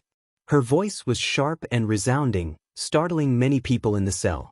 Gradually, other prison heads came over. The jailer who was watching the show couldn't stand it anymore. Are you done watching? If you're done, you can leave. If you disturb someone, I won't be able to bear the consequences. Officer, please wait a minute. Wang Xingxue hurriedly came forward and said. Then he turned to Ning Xueqing and said, Xueqing, go back first. It's not what you think. Go to Marquis Xing's mansion and ask my uncle to think of a way to figure out this matter. As Wang Xingxue spoke, he winked at Ning Xueqing. If it were in the past, with such a look, Ning Xueqing would immediately understand that he asked her to go to Marquis Xing's mansion to inform them. But now, Ning Xueqing didn't understand at all. Thinking of what Ning Kaisian and Wang Xingxue had said just now, she snorted and said, I won't go. It has nothing to do with me. How can it have nothing to do with me? You are my wife, and we are husband and wife. Wang Xingxue hurriedly comforted her. If we are husband and wife, then what is she? Is she your lover or the mistress you keep outside? For the sake of a cheap mistress, you even abandoned your wife and got her into prison. Wang Xingxue, you are really promising. Ning Xueqing sneered and didn't intend to let them go so easily. Since Wang Xingxue admitted that she was his wife, it was reasonable for her to say that. Ning Kaisian was ashamed and angry. Not only had she been humiliated by Ning Xueqing, but the other people in the cell had also been alarmed. Now, hearing Ning Xueqing call her mistress and lover, she was so angry that she said in a shrill voice, ignoring the blood on her face, Wang Xingxue, is she your wife or me? What did you promise me? She is just a concubine who can be bought and sold. How dare you talk nonsense? Ning Xueqing was so angry that she reached out to pull her hair again. Ning Kaisian had hidden inside early. Seeing her come over, she became louder and louder. She had been very panicked when she was locked up. After being made such a scene by Ning Xueqing, she was about to break down. Ning Xueqing, you are a concubine. Am I wrong? You and Wang Xingxue listened to Madame of Marquis Xing's words and plotted against 5th Miss Xiao. In the end, you ended up being a concubine in the Wang's mansion. How can a concubine have the face to control men? Ning Kaisian, don't talk nonsense. Her words made Wang Xingxue panic and hurriedly say, You know whether I am talking nonsense or not. At that time, my good sister also asked me for my opinion and told me that you too listened to Madame of Marquis Xing's words and said that you would definitely be taken care of by Madame of Marquis Xing in the future and go straight to the top in the future. Ning Kaisian sneered loudly. Now she was ready to risk everything. Ning Kaisian, no matter how you talk nonsense, you can't get away with the current crime. Ning Xueqing was panicking. She hurriedly lowered her voice and rebuked Ning Xueqing in a low voice. How could she say such words in front of others? She was so angry that her face turned red and her hair was disheveled, which made Ning Xueqing look more like a mad woman. Ning Xueqing, are you afraid? You are afraid. You two collude with each other and have been helping Marquis Xing's mansion to harm 5th Miss Xiao, who is now Princess Jin. At that time, you repeatedly tried to ruin her reputation and drive her out of Marquis Xing's mansion. Isn't it because Marquis Xing has taken a fancy to that title and doesn't want to return it to the first branch? Ning Caishian's voice became sharper and sharper, and she had long lost the dignity of a miss from an aristocratic family. Kaisian, don't talk nonsense. Speak nicely. Don't be afraid. It's okay. Everything will be fine. Uncle will save us, and I will also save you. Wang Xingxue rushed to the partition between the two of them, shook the partition hard, and comforted Ning Kaixian, who had lost control of her emotions, in a low voice. "Big sister, you are not going to get out of here, are you?" Ning Xueqing's voice also lowered and sounded a little gloomy and cold. If these words were heard by Princess Chen, they would not be able to live a good life. "You are afraid. Are you afraid?" Haha. Does Prince Chen know that you have harmed Princess Chen together? Now you ask Ning Xueqing to go to Marquis Xing's mansion. But could it be Marquis Xing's idea this time? Wang Xingxue, you have done so many things for Marquis Xing, so he may not necessarily help you now. Ning Kaixian laughed wildly. The two of them lowered their voices, but she did not lower her voice. Instead, her voice became even more crazy and arrogant. The commotion was so big that it had already alerted other people in the Ministry of Justice. Several officials came over with bailiffs. They wanted to stop the three people, but they didn't expect that they would hear this. They stopped for a while and listened quietly. As more and more people came to see them, Ning Xueqing, who had been calm, also panicked. If these things were spread to Prince Chen's mansion, it would be terrible. The Princess Chen in front of them was not the fifth Miss Xiao in the past. "Big sister, what good will it do you to talk nonsense like this? Can't we calm down and talk about it? If the chief official of the Ministry of Justice is alarmed, you can hardly escape punishment at that time." Ning Xueqing said in a soft voice and looked at Ning Kaixian with a little pleading eyes. At this time, she also regretted rushing in recklessly and driving Ning Kaixian crazy. If she had known that Ning Kaixian would be so crazy, she would not have directly taken action at that time. "I want to see Princess Chen. Guards, I want to see Princess Chen. I have something to say to her." Ning Kaixian ignored Ning Xueqing's show of weakness, walked to the other side, shook the fence hard, and screamed. "Kaixian, you are crazy!" Wang Xingnan shouted in horror. He only hated that he could not catch Ning Kaixian at this time. Otherwise, he would beat her until she could not even speak. "I am not crazy. It is you who are crazy.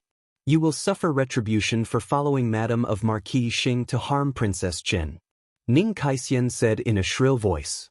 At the beginning, she did lose control of her emotions and seemed to be on the verge of a breakdown. But at this time, she became a little sober and felt that the current situation was not necessarily a bad idea. Wang Xingxue wanted to put all the blame on her. If she did not want to bear it, she had to find another way. Wang Xingxue might ask Marquis Xing for help, and in the end, this matter might really fall on her. She had no one behind her, but if she could use these things to please Princess Chen, she might be able to help her. After all, what happened before was indeed instigated by Wang Xingxue, and it had little to do with her. She just did it because of Wang Xingxue. The more she thought about this idea, the better it was, and the more she felt that this was the only way to save herself. She shook the fence in her hand hard and looked longingly at the official of the Ministry of Justice standing outside. "Your Excellency, please let me see Princess Chen. I will definitely tell Princess Chen what they have done. It is Marquis Xing's mansion who wants to ruin Princess Chen and drive her away." "Ning Kaixian, what are you talking about?" Seeing this situation, Ning Xueqing knew that it was not good. She turned around and ran to the fence near Ning Kaixian. She could not let Ning Kaixian talk nonsense here. But after running a few steps, she heard the official of the Ministry of Justice say coldly, "Guards, bring all three of them out."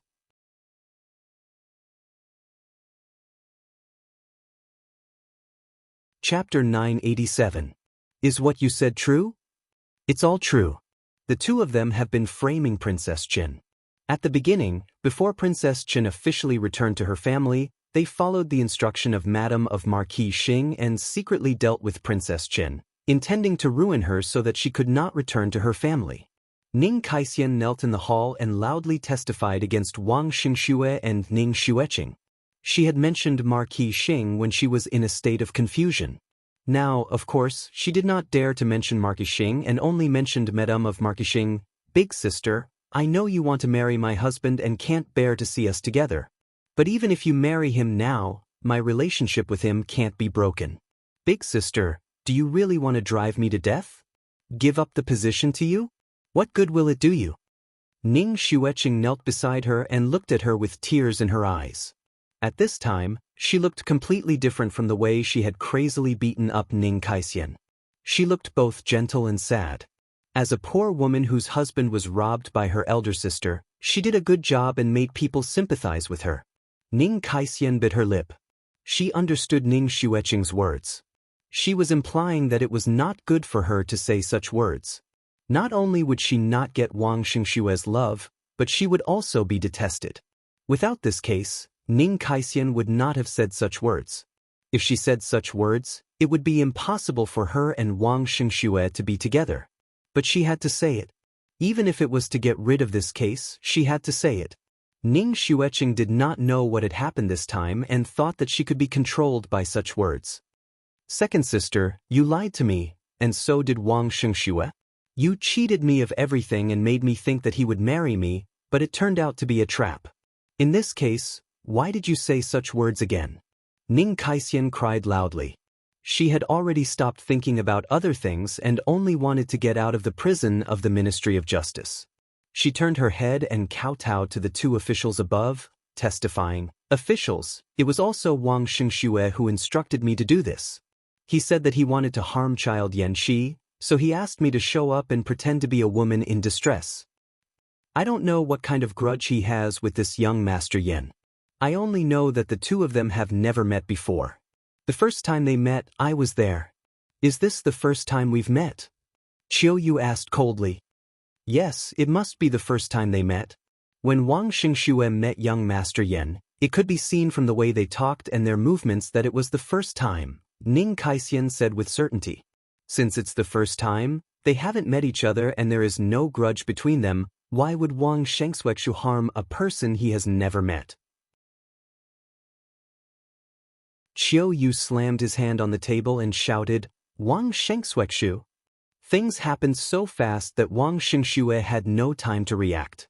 Now he was in the court of the Ministry of Justice, and Ning Kaixian, who was affectionate in the past, directly accused him of murdering Princess Chen and Yanxi.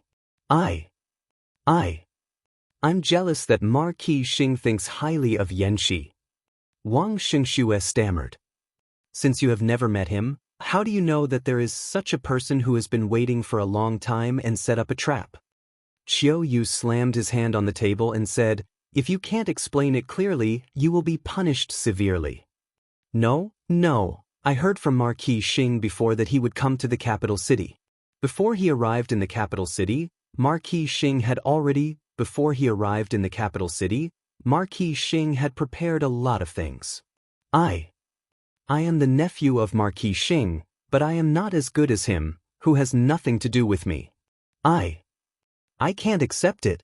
Wang Xingxue calmed down, gritted his teeth secretly, and used the words he had prepared to deal with it. In fact, these words were taught to him early. When he learned them before, he did not pay much attention to them. He had thought that he would not use them anyway, but he did not expect to use them so soon. It was all Ning Caishian's fault. He glared at Ning Kaixian fiercely. If he had known this, he would not have been soft-hearted and let Ning Kaixian fight directly.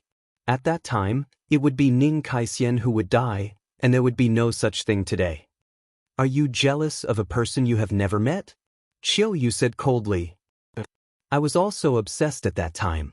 I just wanted Marquis Xing to pay more attention to me.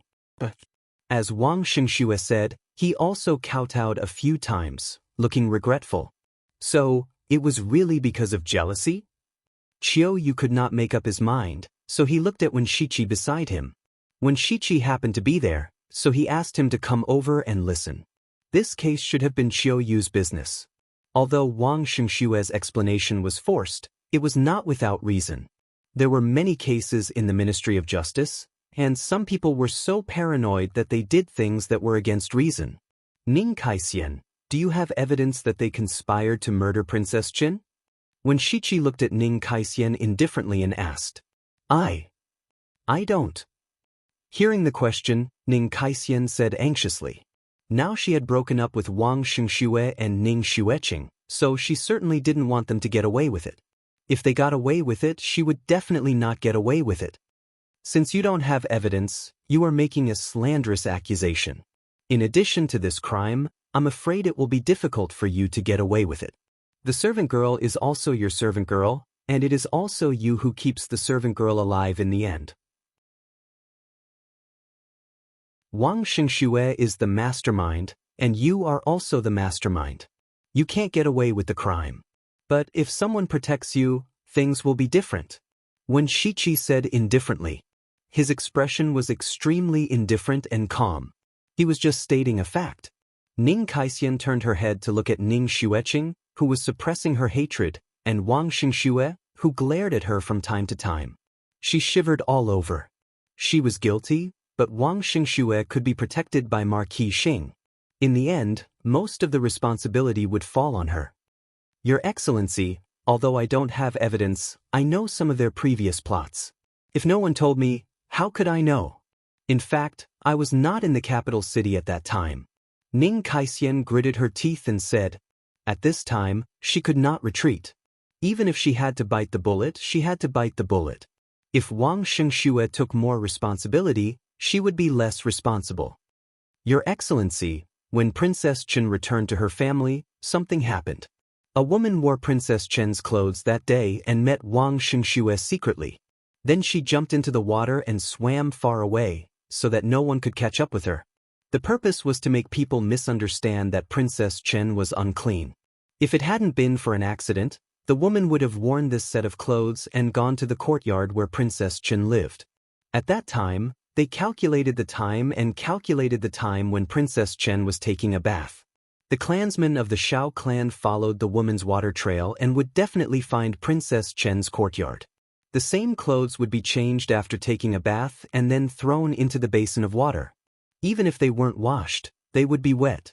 In this way, Princess Chen would be ruined. Before the uprising, Ning Kaixian knew something about this matter. Later, Wang Xingxue told her about it in detail.